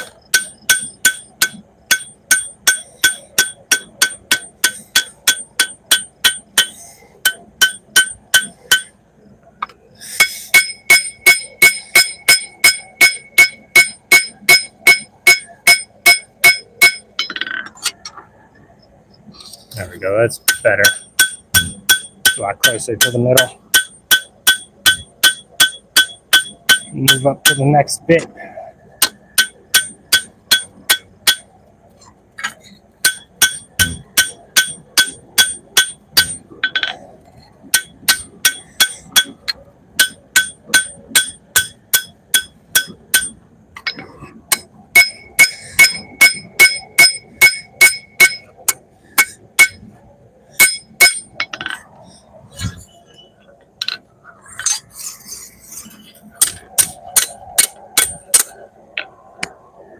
It's not super straight that way, but it's pretty straight this way. It's cleaning up nicely. I'm definitely a lot better at forging sword bevels after. Oh, no, I'll knock that over. After forging this thing.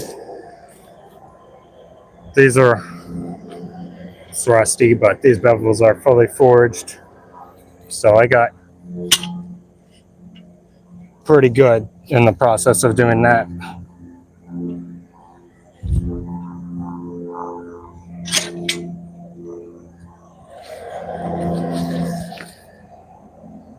Yeah.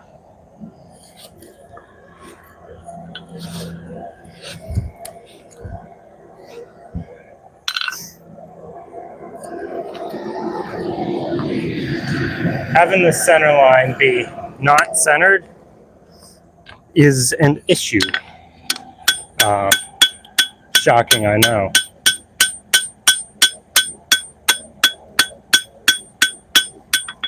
But especially when the forged bevels, I'm forging this thing so close to finish that I don't have enough material to like do pretty much anything to the bevels on the grinder.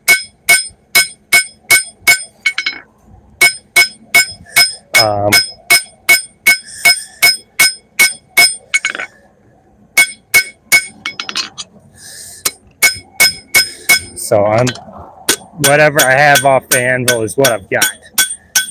And if they're not good, well then they're not good, and that's all there is to it. There's no, I'll touch it up on the grinder, because this thing's not going on the grinder hardly at all. At least not on the bevels. Profile, yes. Bevels, no.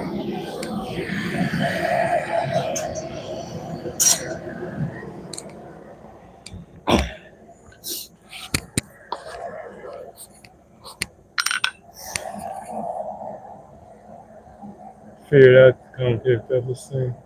You can spawn too hot. It's cool when someone stole it. Yeah. Damn, that sucks. Yeah, I guess I was thinking about some kind of like struck tooling that could produce that effect. Like I was thinking of for like a set of round power hammer dies that are dressed like a rounding hammer, top and bottom.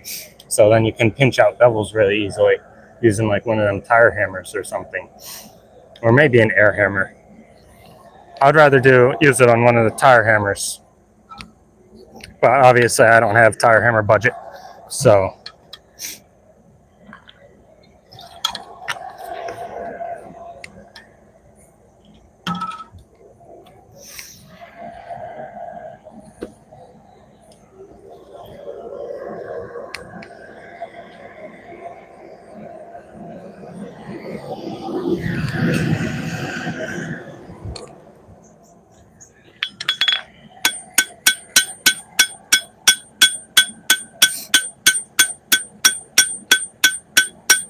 I might try and trim up the bevels a little bit with like some sandpaper or something. Here's the one that needs fixing. But not on the grinder.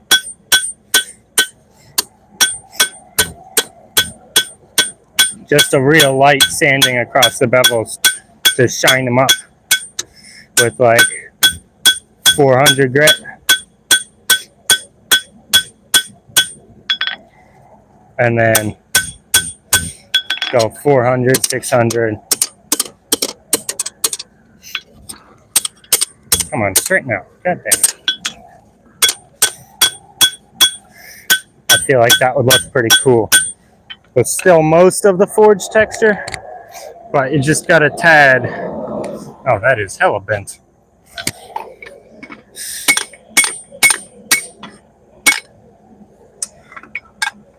I think it needs hot to do that.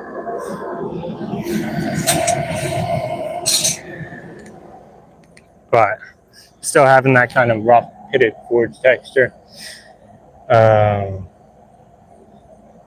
This tire hammer workshops. Yeah, I'm just gonna put another one. So Techno. Tire hammer workshops. Yeah, I thought about it's still like a couple grand, I think, which is more than I have. And I don't have anywhere to put a tire hammer, even if I did have one. So, but it's certainly not like big power hammer money, that's for sure.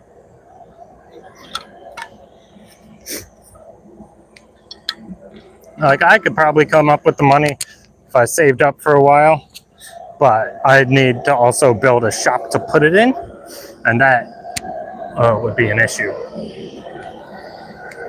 Gosh, this glove sucks. Thing's ancient. There we go.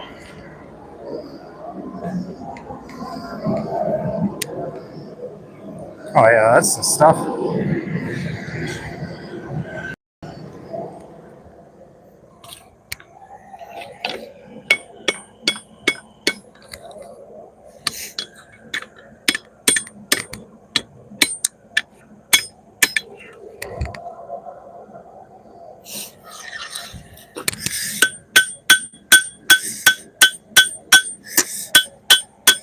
The nice thing about having a super saddled anvil is that it's really easy to straighten stuff over that divot in the middle.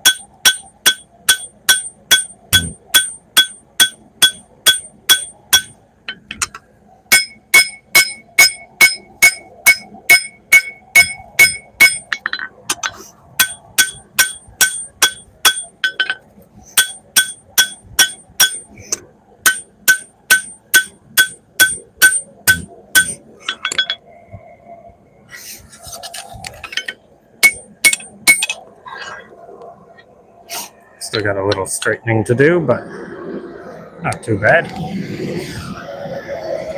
Get it straightened.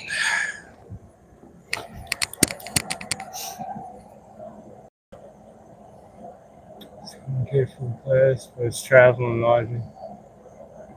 Hey, what's up, John? How old is that anvil? 1870s, we think. The guy I bought it from, God, what's his name? I forget. I can't, for the life of me, I can't remember his handle. It's a blacksmith. He buys and resells tools. I got it. It's a 200-pound Peter Wright. I got it for about $500. He said 1860s to 1890s, so I just rounded to the middle in like 1870s. Yeah, it's really cool. It's fully forged wrought iron with a steel face. Very cool. Yeah. Really, only $1,000 for the class? Travel and lodging and shipping wouldn't be a problem. But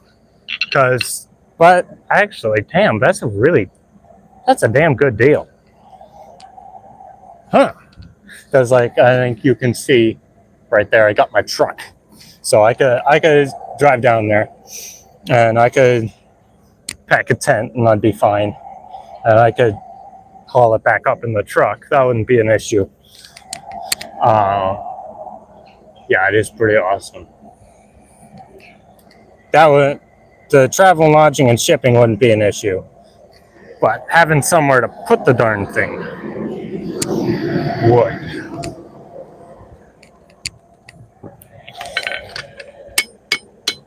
Because I don't have a cement pad in my shop. I've got a big old dirt pad about 25,000 miles across.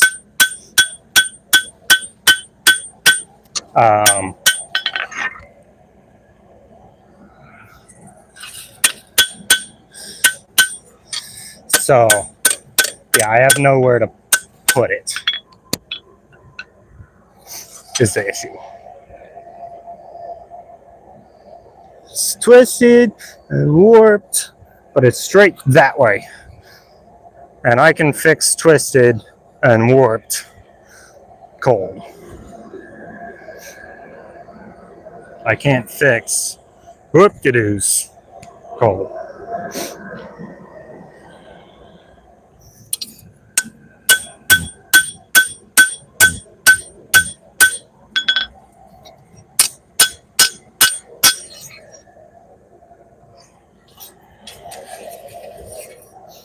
Just got a little bit more finishing to do up there. Oh, toasty fingers.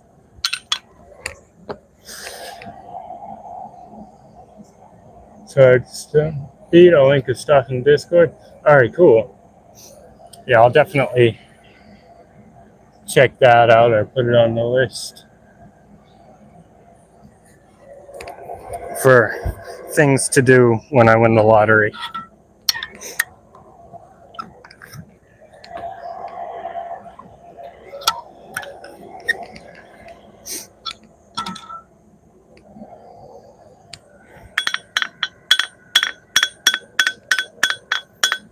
Actually, depending on how work goes, I might be able to convince my boss to pay for it. Then it would technically be his.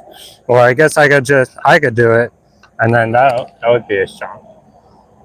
For a concrete pad. Yeah, it's not super hard. We're thinking about putting a shop in next to the thing, but it came out to like another like 5-6 grand probably for by the time we get all that done. And then there's like zoning weirdnesses that might cause issues. So I probably won't be able to. There's just a lot in the way for me to be able to have one of them tire hammers until I get my own shop. Which hopefully won't be like ages and ages away, but it's not going to be now, you know. Alright, I'm going to use this because I'm using 1-inchers.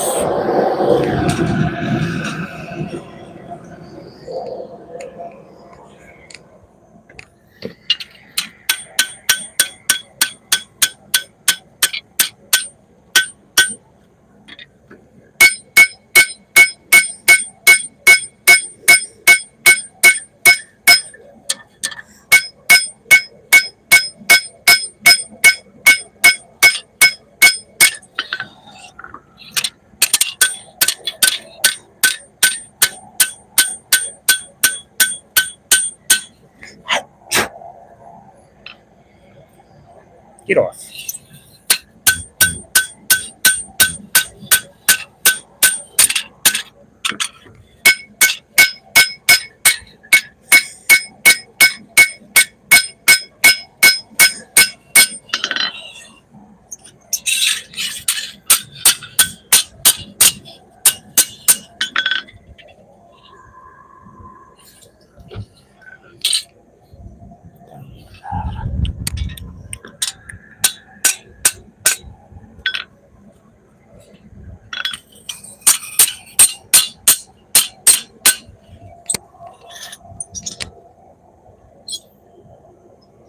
That's looking pretty good. I think I got a little bit of straightening to do, but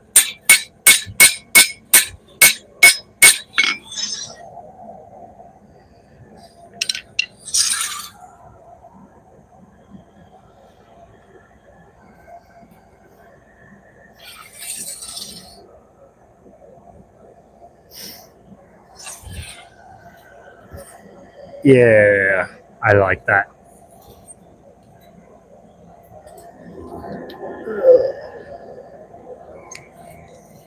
Straighten there.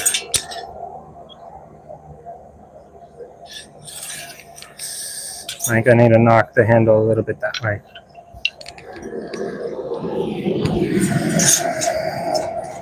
But that's pretty much done. Which means I can toss this bad boy in there and get started on this Cutlass.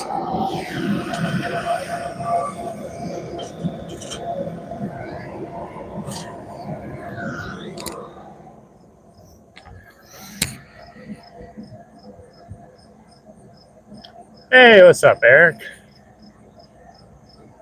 $1,000 for you, like. Yeah. Just put it up. Yeah, well, the issue is you can see we got the shed here and then goes into the wood line, then there's the neighbor's house. And I'm pretty sure this shed is as close as it can possibly legally be to the neighbor's house. So I can't exactly build another shed in between, you know. Just want I'll build it and they'll deal with it method. Yeah.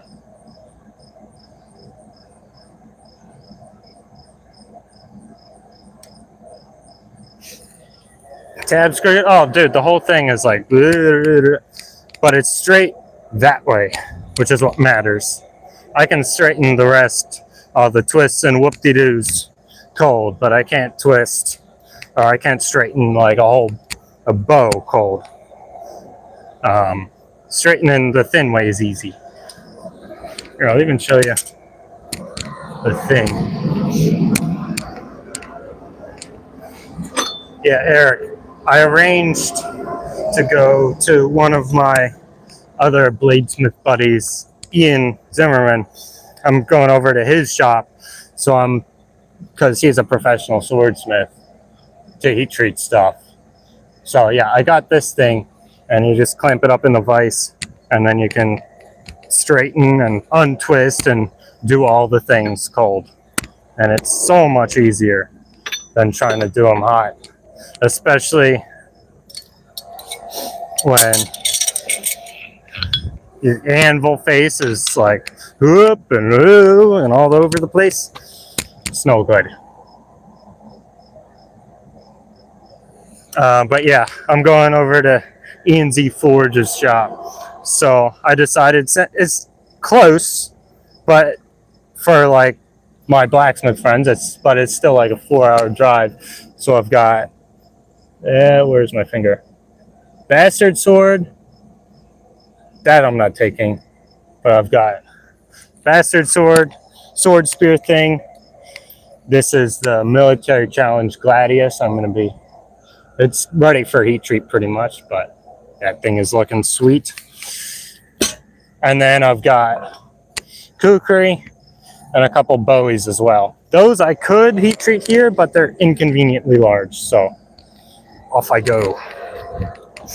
And then I've got a Chinese jian that I'm just finishing up, and then I've got a cutlass as well. Don't need to finish my staver, but I made out of stainless. I want stainless fittings, but that's too expensive. Yeah.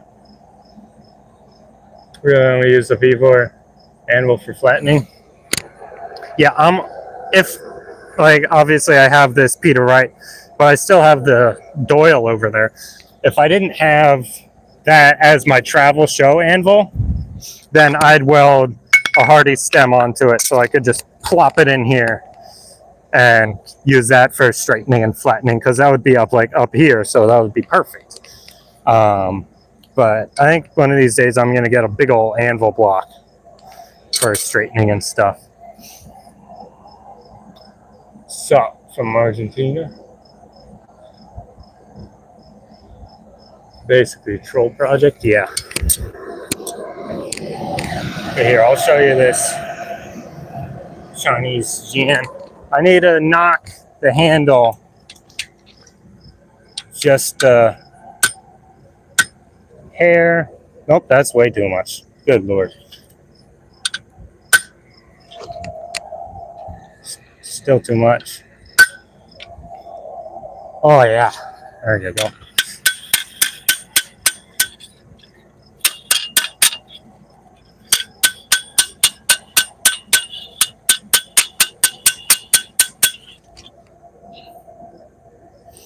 So you see, it's straight this way. It's not straight this way or this way, but I can fix that cold with the vise thingy. So now, let's see, I'll put that there. And so that was forged, I don't know how big the material was when I started. But now, let's measure it real quick. It is 28.5 inches overall length, and it is 6-inch handle, so 22.5 inch blade, 6-inch handle, 28.5 overall length. Pretty darn cool, I think.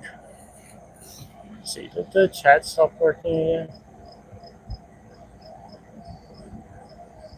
No. All right, and now 58% say Cutlass, 42% say something Japanese, so it's going to be a Cutlass.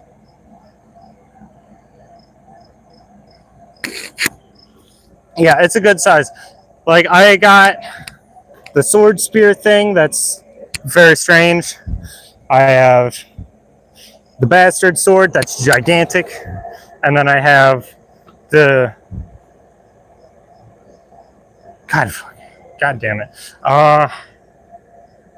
Gladius. the Gladius that's small. So I wanted something in the middle. And then I guess I'm going to have two somethings in the middle because of the Cutlass. And it'll be all right.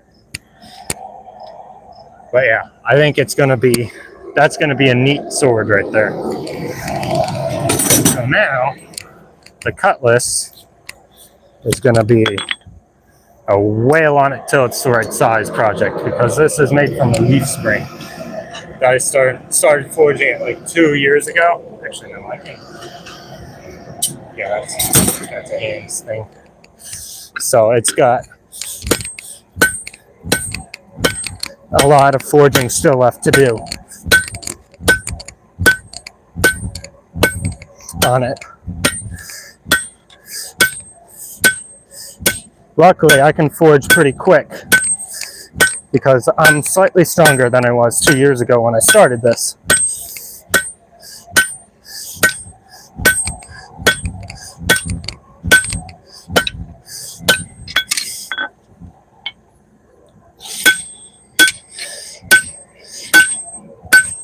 There we go.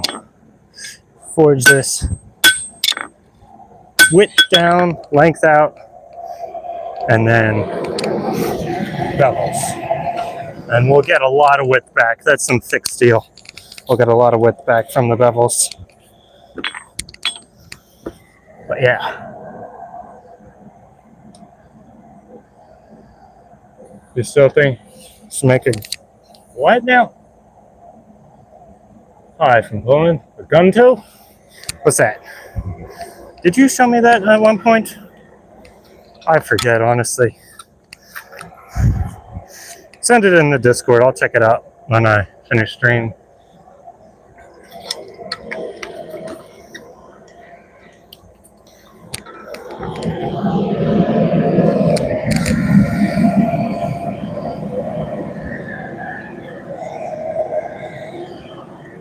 Forge is still doing pretty good. Yeah.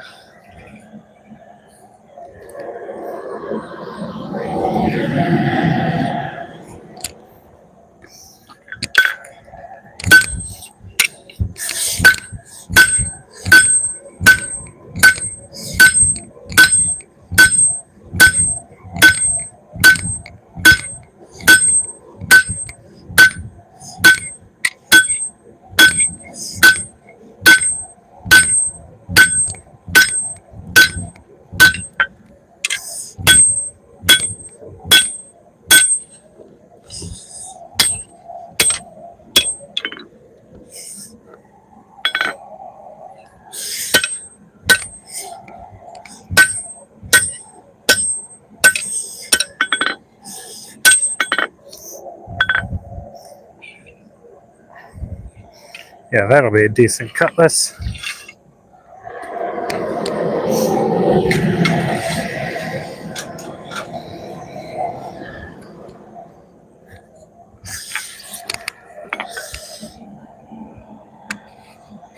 Japanese naval saber? Alright, that's cool.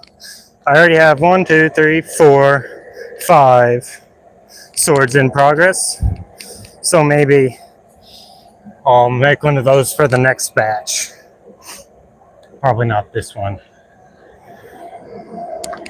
I don't think I have 3 swords in me today. But who knows?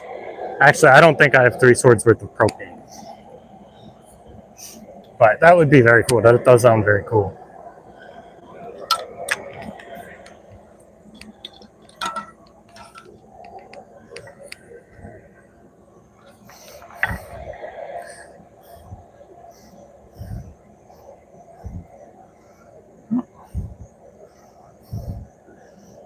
Old ass blister.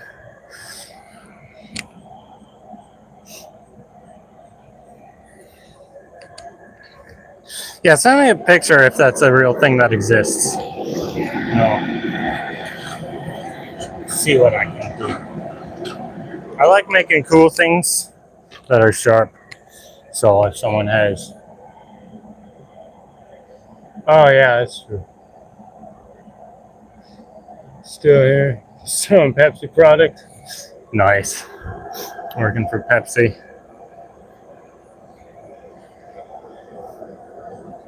That's like the most random job to have as a bladesmith.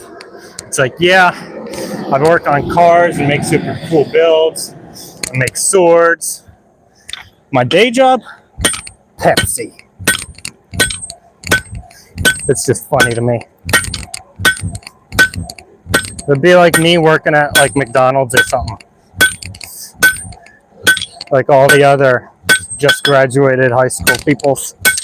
It's like, what do you do for fun? Swords. Oh, okay, that's a little different. Everyone else watches movies, or I don't know, play sports or whatever normal people do. This guy, nope. Swords and an old ass truck.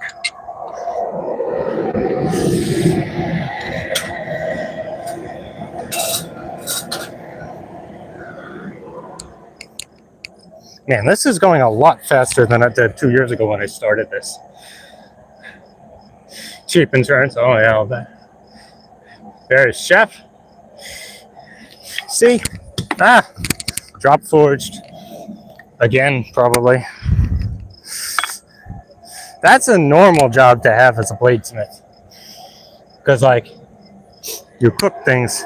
Aren't you a chef on, like, an oil rig or something? If I remember correctly. Yeah. Well, like, that's a normal job because you use chef's knives, so might as well make them too.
Audio's back.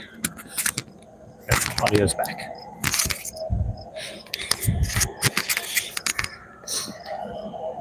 Yeah, these microphones. Good now? Okay, cool. See, I was basically just saying, chef knives, no go. These microphones are good, but they don't have heaps and heaps of battery. They do all right, but not crazy. Oh, my phone's on 20%. Cool. Yeah. Well, you got that crazy thing. You got that 332nd steel. Man, that was wild. Like 1/8 inch is thin enough for me, thank you very much. 330 seconds? Hell no. See, this thing's about to cool down in it. Except for the handle. Ooh. There's this GN about cooled down. I'm just gonna make a bunch of for a pallet. Yeah. Type 3 fun.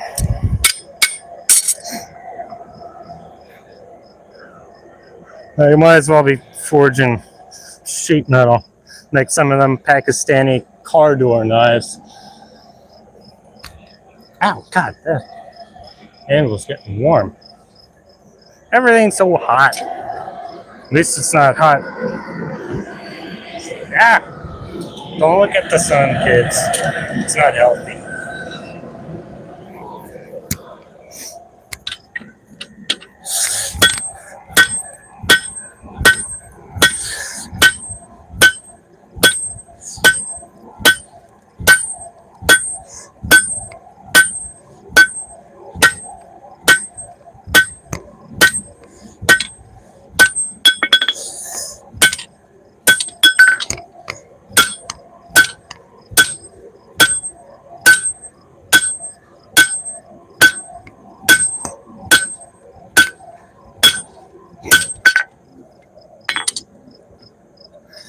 I feel like this bit needs to be narrower and this bit needs to be wider.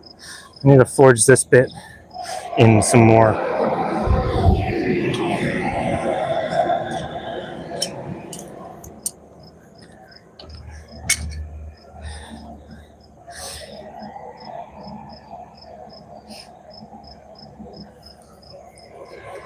Yeah, I've been kind of all over the place. I did a whole heap of like the little kitchen steak knife things. Y'all saw them. I posted them on Discord and stuff for work. And honestly, I could continue. Those are fun. But these swords, I'm definitely getting a lot better at forging the sword bevels. Pretty close to finish. Like this took me like total, let's see, it's 2.5 hours. So like 2 hours total to forge this thing. And this is pretty much ready to profile and sharpen. Just off the anvil. After, obviously, you got to straighten it up and heat treat it and stuff. But there's almost no grinding to do on that. And like just to grind that out of the thing would have definitely taken longer than 2 hours, even for someone who's good. Make some quarter stock. They told him it was such a pain. Oh God, I imagine. Like this thing, this Gladius. Like I made a jig for the hollows, so it wasn't too bad. But I can't imagine trying to grind something like this freehand. Like I'm sure there's people who can, but those people are not working in my shop, that's for sure. And like that was a lot of grinding too.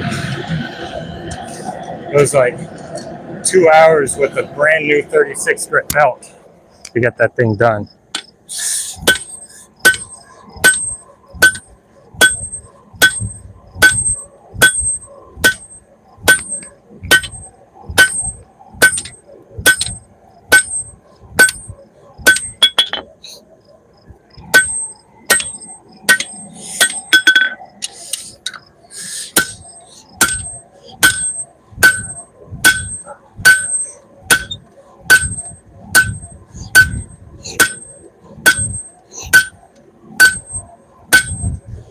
Well, it wasn't really a brand new belt. It was my wood belt because my metal belts were all pretty tired.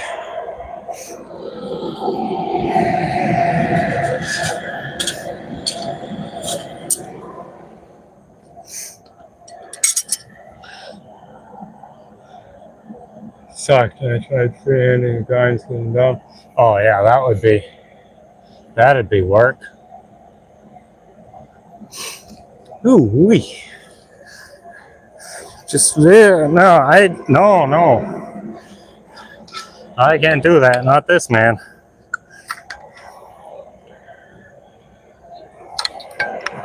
No, sir. This situation is definitely not helped by the fact that my grizzly grinder is pretty tired and it does not like platen work. It's fine with hollow wheel or wheels, but you gotta platen, you pinch that belt between two pieces of steel. No, sir, does not work. I'm trying to make it flatten. Were you freehanding the grind? Oh, freehanding S grinds. Oh, damn, yeah. The platen would probably make that a little easier. But I just can't, like, the difference between good and not good is too small for my handful of brain cells to do. It's just not going to work. And combine that with my cheap grinder and them kind of fancy chef's knife grinds, not going to happen. Don't get them. Oh, I can forge them. Great. I can forge them all day long. Grind them? No. Not this man.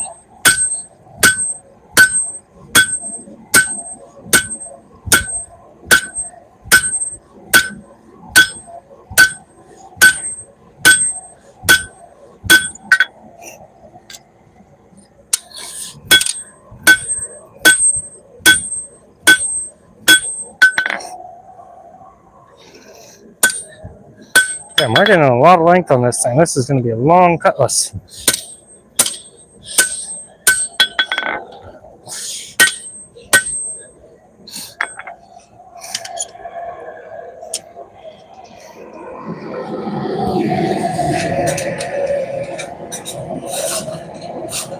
There we go. Got that drew down a bit. What do you guys think? Should I do a forged in D-guard?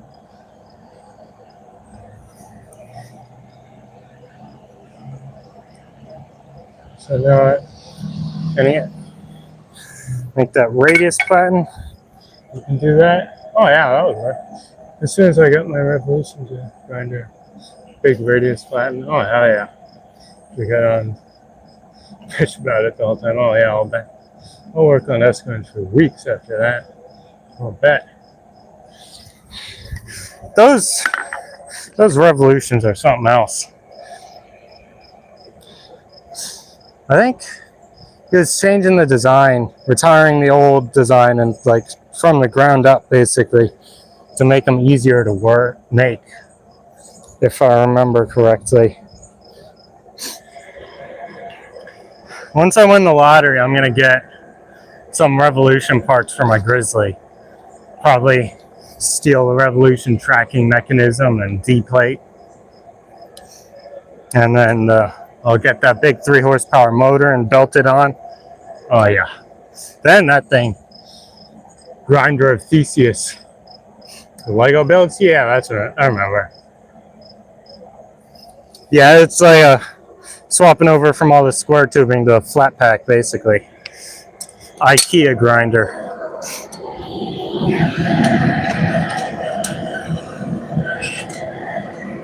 Nope, not yet. A little more time in there. Need to let it cook.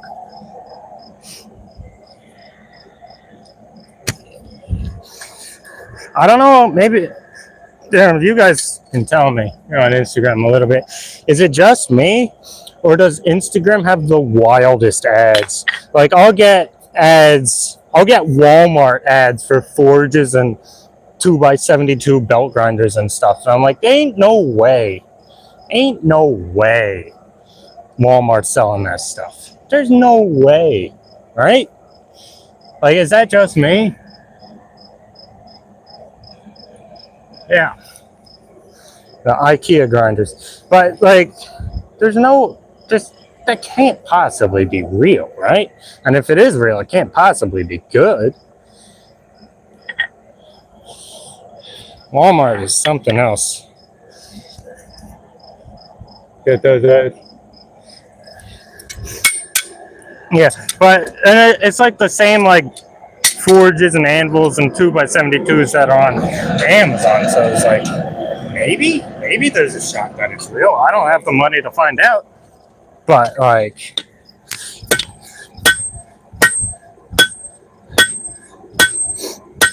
It's very strange. Instagram knows me well. It's kind of scary, I'm going to be honest. Like, Google is absolutely selling information to Instagram. Like, you got, I'll Google something, or I'll look up, like, when I was looking around for new pair of boots, Instagram knows. Instagram's been sending me boot ads for weeks. Anytime I look up something, ads. It's like within seconds. It's crazy.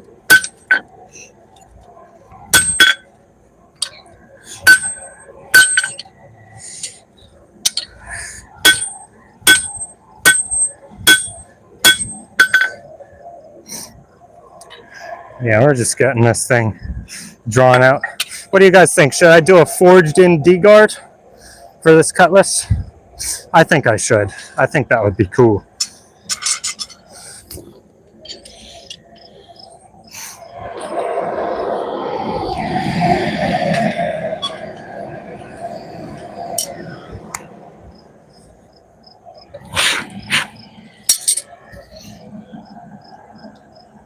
Oh, hell yeah.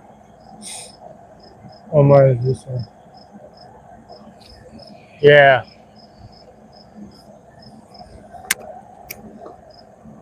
Yeah, I know it's like Amazon, but like still, Walmart, of all places? Yeah, okay.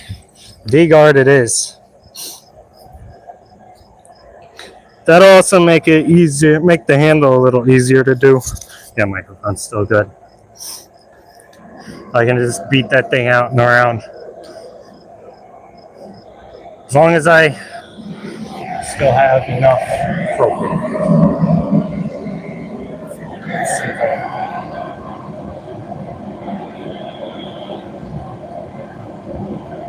Yeah.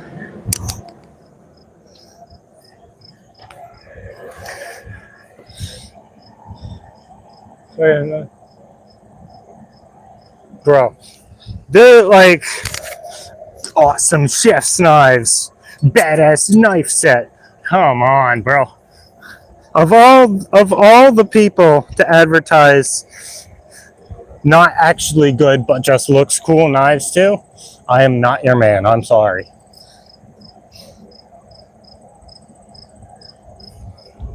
Like, know your audience. It's so smart and so dumb at the same time. I swear to God, if it starts raining. Forged the table. Oh yeah, that's nice and cool down. It's light. Hell yeah. Ow. That's sharp. Sharp edges. This thing's gonna be real cool. It's light. Let's see, balance point here. Hopefully once I get the scales, it'll be more like that. The short little, real light. This is, I believe, the second thing I've ever forged at home from known steel. The second thing. The first thing was a little chunk of this I made into a little EDC knife that is still sitting on my workbench.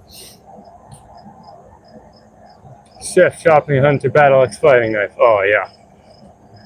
Need one of those, UK? Oh, I'll bet. There's a lot of things you get from this.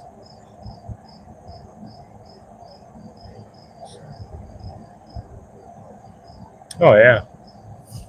This, what was it? It's about, I think, 28.5 inches overall. It's a Chinese Jan sword that I just forged from 1084 steel. Or no, not 1084, 1080. It's 6-inch handle, 22.5-inch blade. And straight this way, not straight that way. But that's okay. I'll straighten it out. So not a 27-inch machete, but it's a sword. And then I got a whole bunch more of them over here, but I got one that I'm working on right now that I need to continue working on.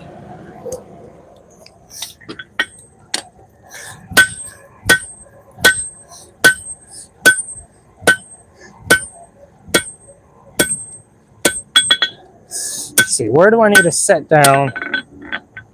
Maybe like, no, it needs to be this way. That ought to be enough steel for the D-guard.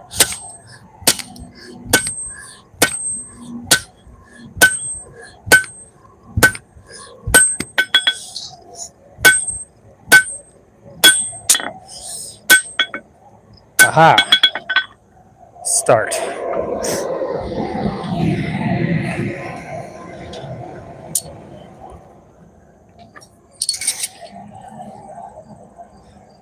Gotta make a Bowie knife 16-inch. Well, this one's like 10 something. And this is like 8. Do those count? I've also got this kukri over here. Oh, those are tongs that are on the floor now. Or how about this gladius? Or how about this 34-inch longsword, bastard sword thing? How about those?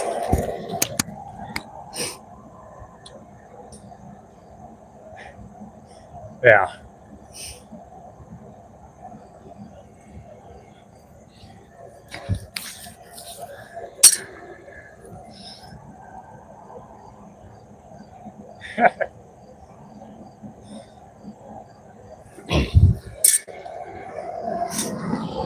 Make sure y'all being nice over there.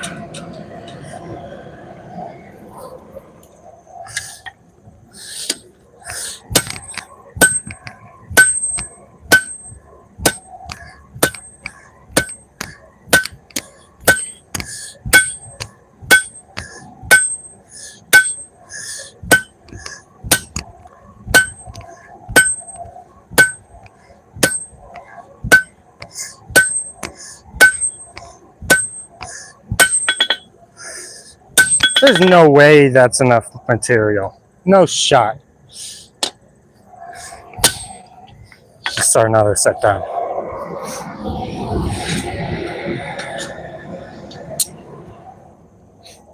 This thing is going to be a chunky thing. Oh yeah, I got the, however big this hammer is. It says that is a lie. It is more than that. It's 6.5 maybe. But you get to swing in this. You move some material. But you want to see the Thor hammer? That's not Thor's hammer. Where's my Thor's hammer?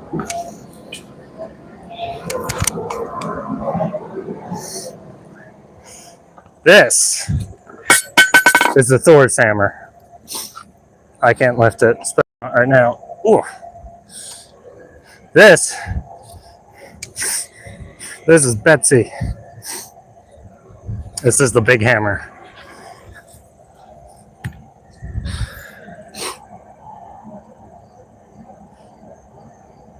Oh yeah, this is a nice hammer.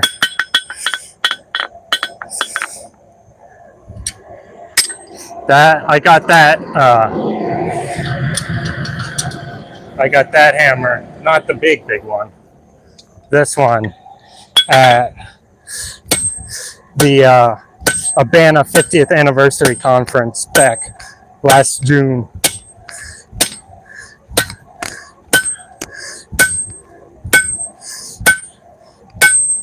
And it moves steel.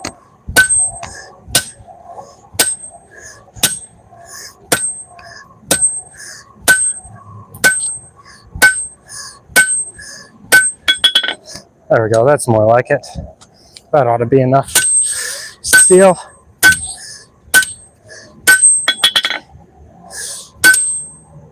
Oh, wrong side.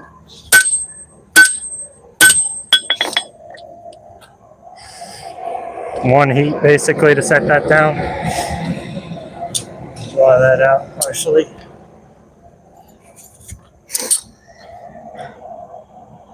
It's a 6. Yeah, Betsy. Your crossbeam is 7. Yeah, so this is maybe a little bit smaller than that. This Betsy is a 16-pound sledge. that moves some steel. Yeah, I've been going at it for almost 3 hours of forging. Well, actually, most of it was with this, but still almost an hour of going at it with the big hammer. That'll get you. Oh yeah. Well, Eric, you're what? Probably like 250, 225, 250 or thereabouts. So you're anywhere from 75 to 100 pounds heavier than me, and same size hammer. So when you think about it that way, it's a little crazier.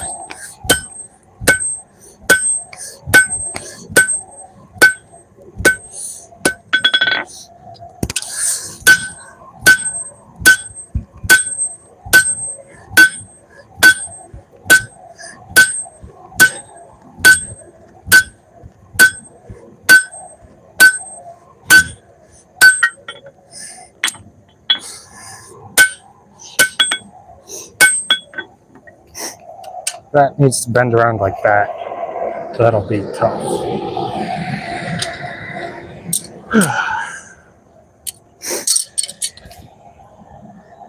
Yeah, 6 foot 210.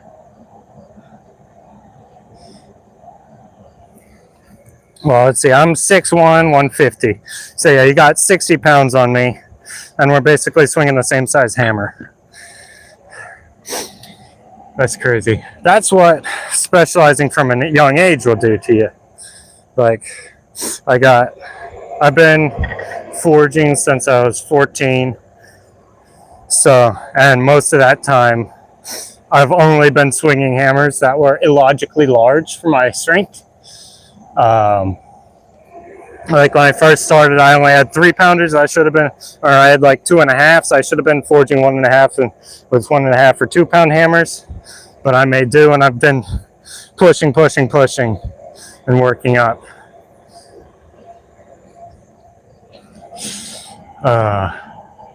Yeah. And so like I got the blacksmith muscle up here, and like arm wrestling, I don't train that. Damn good at it for my size. You know, I don't train grip.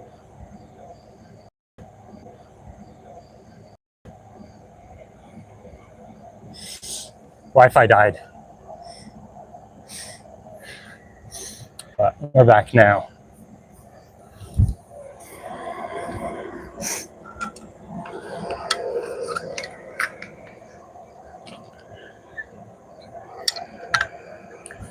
Doesn't help that I'm out of water. No waters are.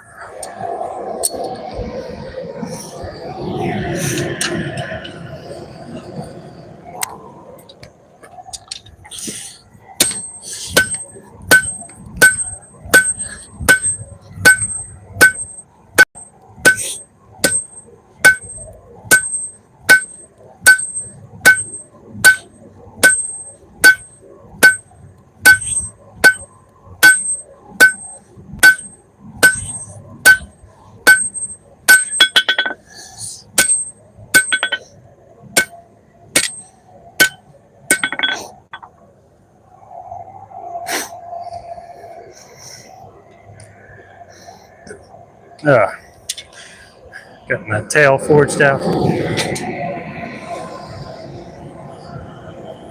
Still hot. When is this thing gonna die? Good Lord. My earbuds have been complaining about battery low for an hour at least. Let's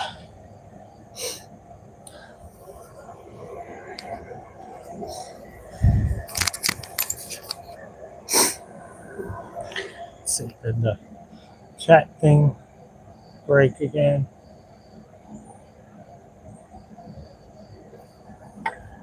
Battery lowish. See, my phone battery is 8%. So let's see if I can finish this thing before it dies because I don't have a charger down here.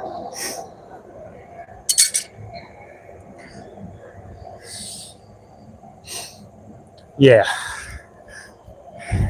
These are good earbuds, by the way. These are the dual work earbuds. It's like 40 hours of battery life or something like that. So I get like it says 20% battery, so that should still be 8 hours. I don't believe that. There's no way it would start complaining about low battery 8 hours before it dies. It's got to be more like 10%, which is still a lot, but I don't know. I ain't complaining though. I still got music. I thought it was just going to be me, myself, and I over here, but no.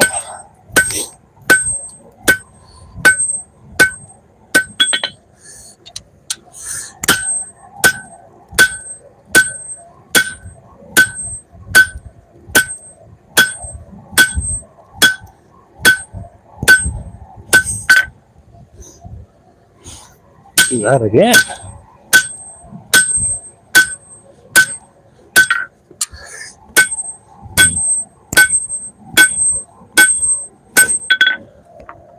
I think it might be about time to move down to hammer size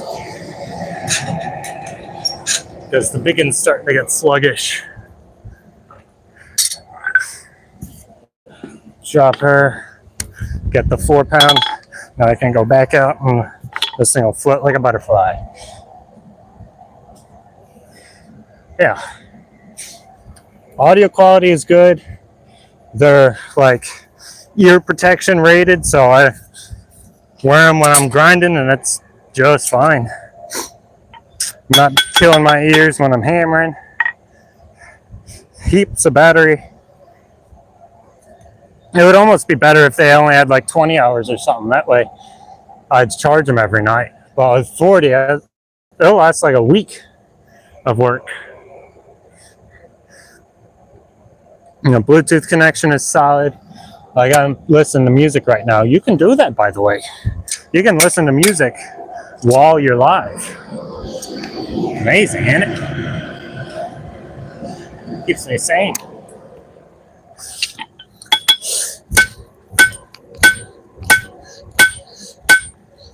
But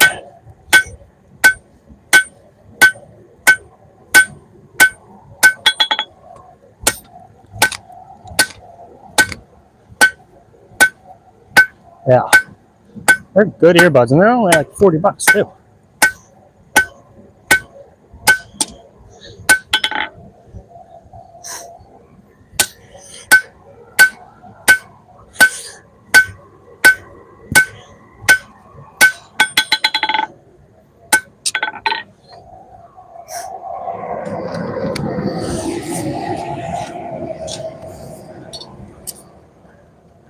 I think we're about ready to start getting that D-guard curled in.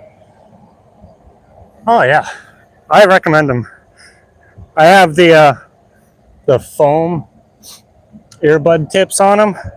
Those do break down after a while, but it comes with a whole bunch of different kinds, and you can probably just get more. But these are like the same type of foam as normal, like those cheap foam earplugs. So yeah, I highly recommend. For $40, can't beat them. Certainly better than getting your normal earbuds all full of grinder dust and scale and junk. Even just leave them. I always leave mine inside when I'm out here. Even in your pocket, they get all full. Heck, even just leaving them inside and only having them in your pockets, I still get all full of grinder dust. Imagine how much worse it would be if they had them out here actually using them.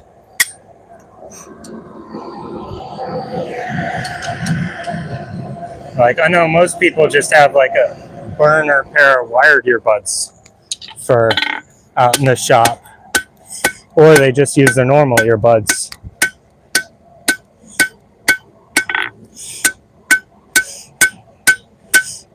But these DeWalt ones are damn good earbuds. Let's see, I think next heat we'll get that end curled up. I might forge it. down a little more, actually. So we can roll it up a little more. All right, you're still with the everyday all day? Yeah. And if it works, it works. But I have a fairly nice pair of earbuds, and I don't want them getting all junked up in the shop. So, and then these ones, you know, there's hearing protection rated, and they got heaps and heaps of battery. So much better. And it's got like a microphone too, so you can take calls. Absolutely worth the $40. Check to make sure. Yeah. Well, you're probably not going to forget shoes. It's pretty easy to not forget those usually.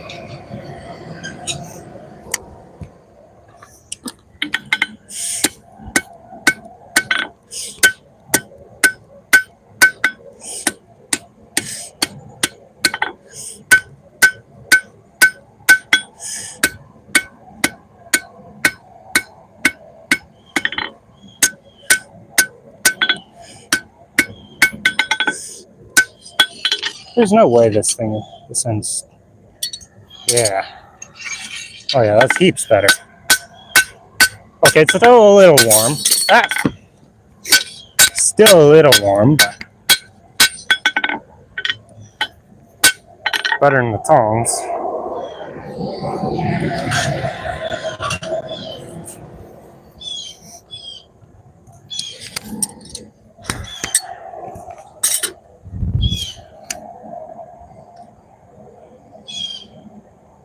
That's my life.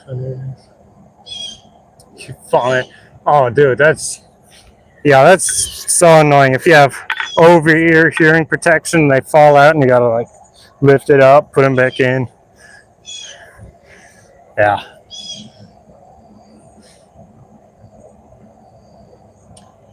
Ambient is too. Oh yeah, that's probably true. I normally don't do earbuds in public because I like to be, you know, aware. But Eric's a little special, so.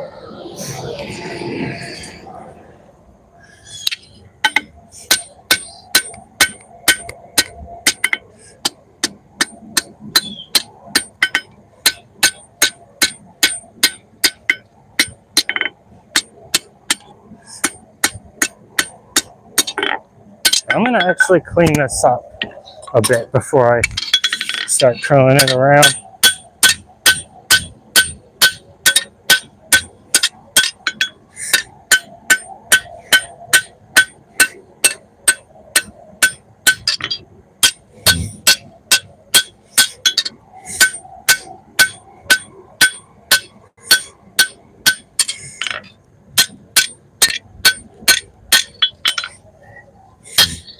There we go, that's probably good.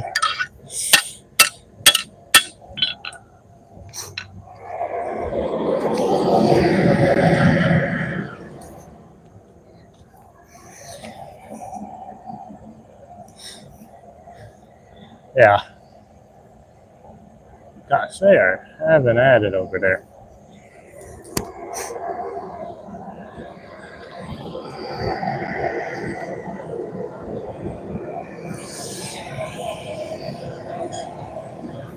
I'm shocked I haven't gotten any new blisters. I got some hot spots, but no new blisters. That's wild. Hands are a little dirty, but that's occupational hazard.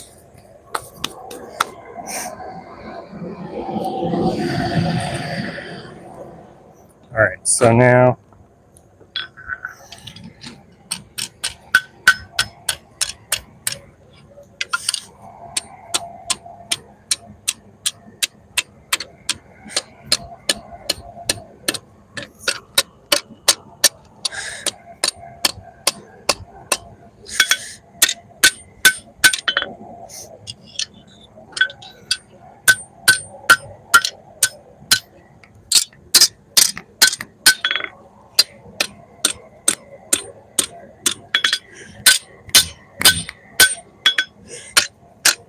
yeah, mangling it.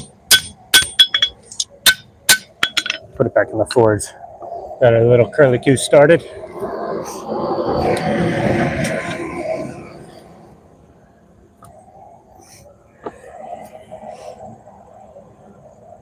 Yeah. You got clean hands, you aren't working hard enough. Really, mine would probably be all right if, for one thing, all my tool handles were somehow not clean, somehow not dirty. But also, wiping the scale off. The scale stains your hands. Crazy. I'm not sure how, but it does.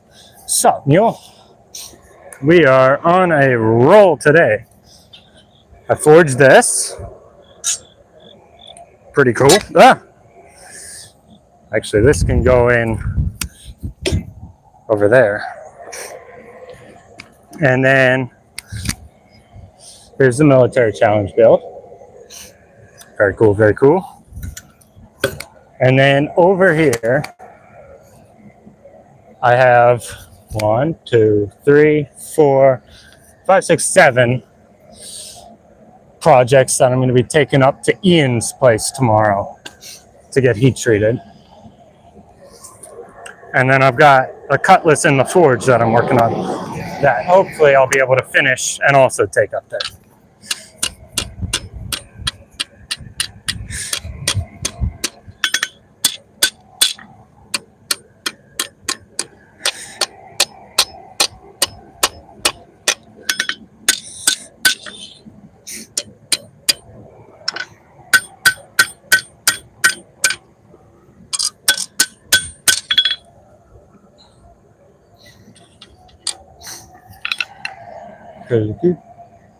Military challenge build is good. It's ready for heat treat.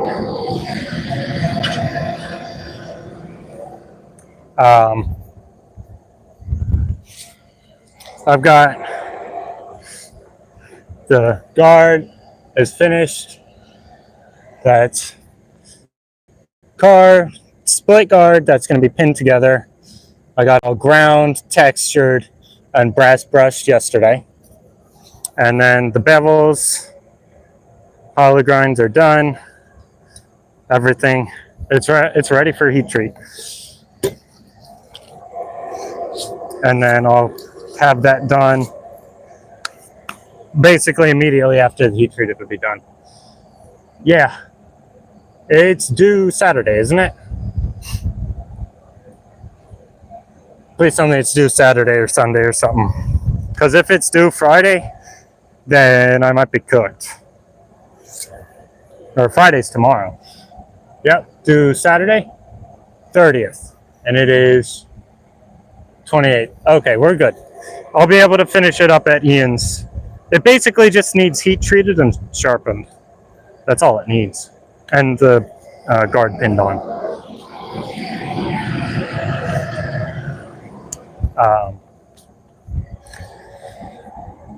Saturday. Okay, good. Yeah. With that case, we're fine. We're good to go. No sweat. Now, if it was Friday, lots and lots of sweat. Very much lots and lots of sweat. But it being Saturday, we're chilling.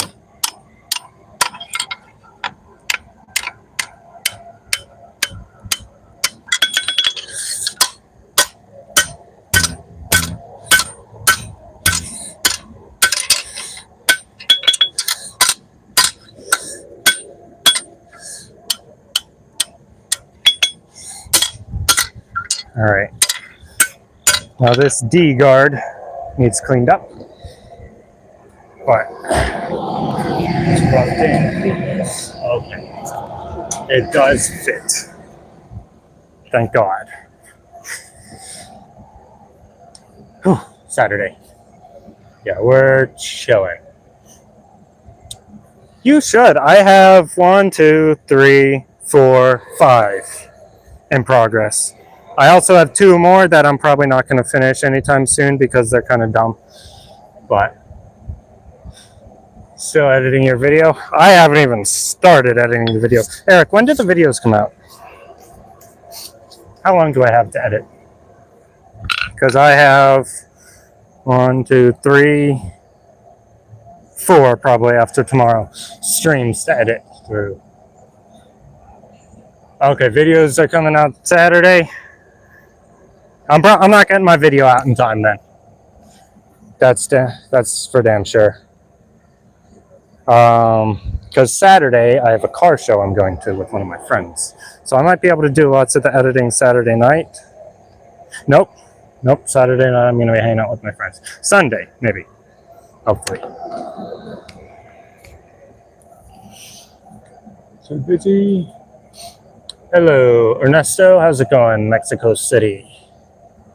How's things? Yeah, you should make a sword. Yeah.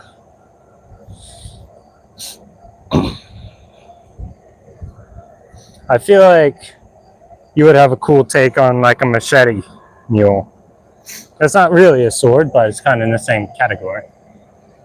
Living. Nice. Sups. Get some knife nut. Yeah. Oh, I already forged one sword. I'm on my second. Chinese Jian. 1084. Cool. And I've got, come on, stick. I've got A whole heap of swords. over there. I mean, sword. Yeah, that would be cool. You should make a sword, even if, you know, make a sword. Why not? Have some fun with life. Make a sword. Live a little bit. This needs flattened. What am I going to do for the handle?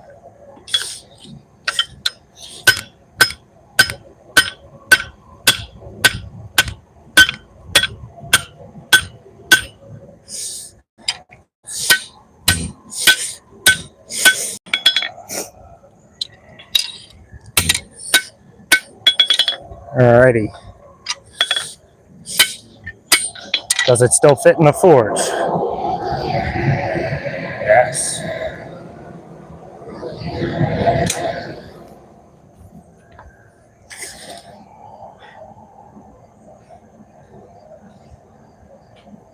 Make everything nice. Looks good. Thanks. I'm doing good. The hands hurt. I'm tired. I'm thirsty. I'm hungry. But I'm making some swords. It makes it all worth it.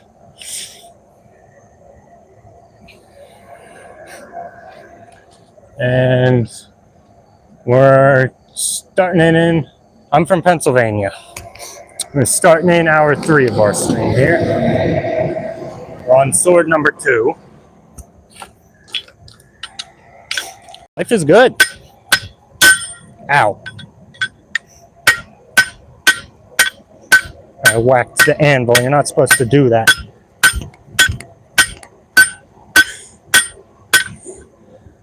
Alrighty. I need to figure out what handle profile I'm going to do for this. Maybe do I do a set down and there, or do I start forging out the bevels and make that the set down?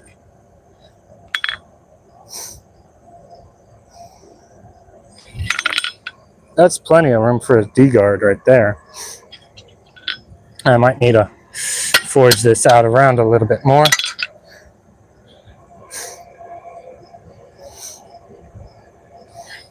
I'm going to pull this corner out. What do you think, Eric, if you're still here?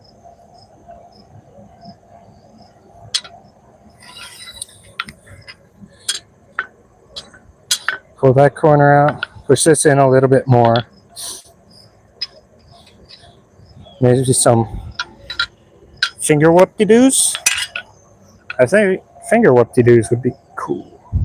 Yeah, I think we'll do some finger whoop-de-doos. This is going to be a chunky hand. It's not going to have problems, so that'll help with the balance a little bit. You're here? Yep. Cool. Okay. You're from Wales? Nice. Don't pull an Eric. Oh, don't pass out? Oh, I'll be all right. Finger whoop-de-doos? Okay, cool. And then I'll need to pull that corner out a little bit. It's like 75 or 80 here, so I'm not going to pass out. It's just slightly uncomfortable. All right, John agrees with the finger whoop-de-doos as well, I think. Let me draw this.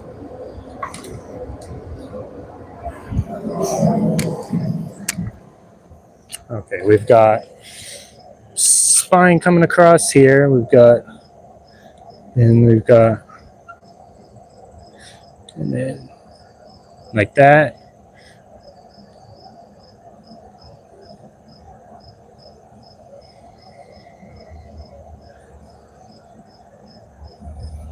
And it's something like that. And we're just going to do some finger whoop-de-doos. 4 finger whoop-de-doos. And then maybe we'll push this down in and maybe uncoil that a little bit so you got a little bit of the guard. Yeah. Finger whoop-de-doos it is.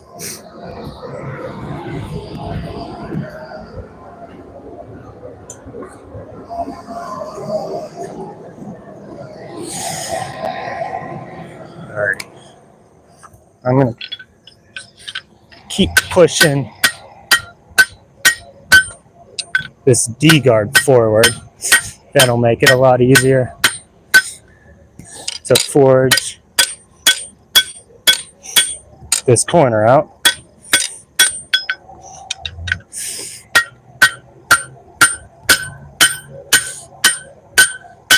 Draw out our D-guard a little bit more.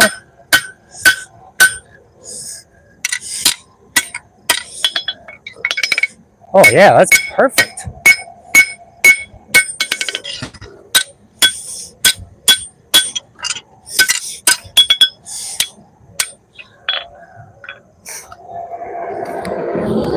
Stuff it forward. Yes, sir.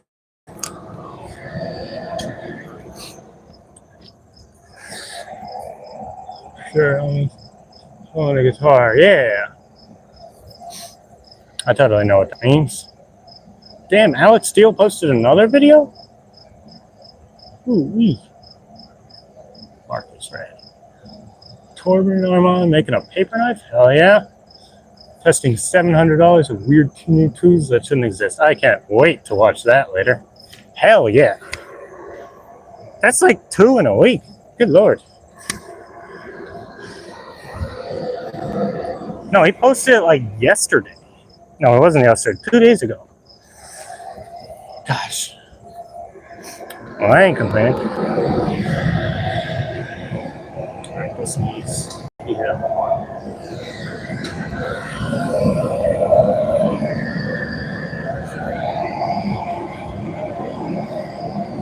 I think my forge is finally starting to run out or my propane tank is finally starting to run out.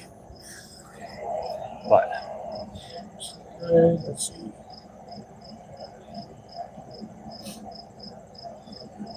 You know, it's been a long stream when I'm just yapping nonstop. Normally I don't get it. I'm not a very talkative guy, in case y'all haven't noticed. All right. See. Finger whoop-de-doo number 1.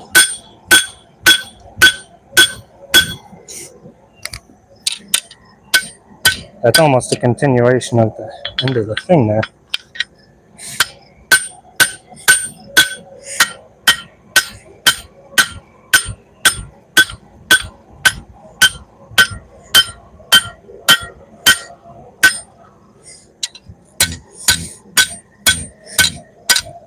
Needs a little bit more heat, I think.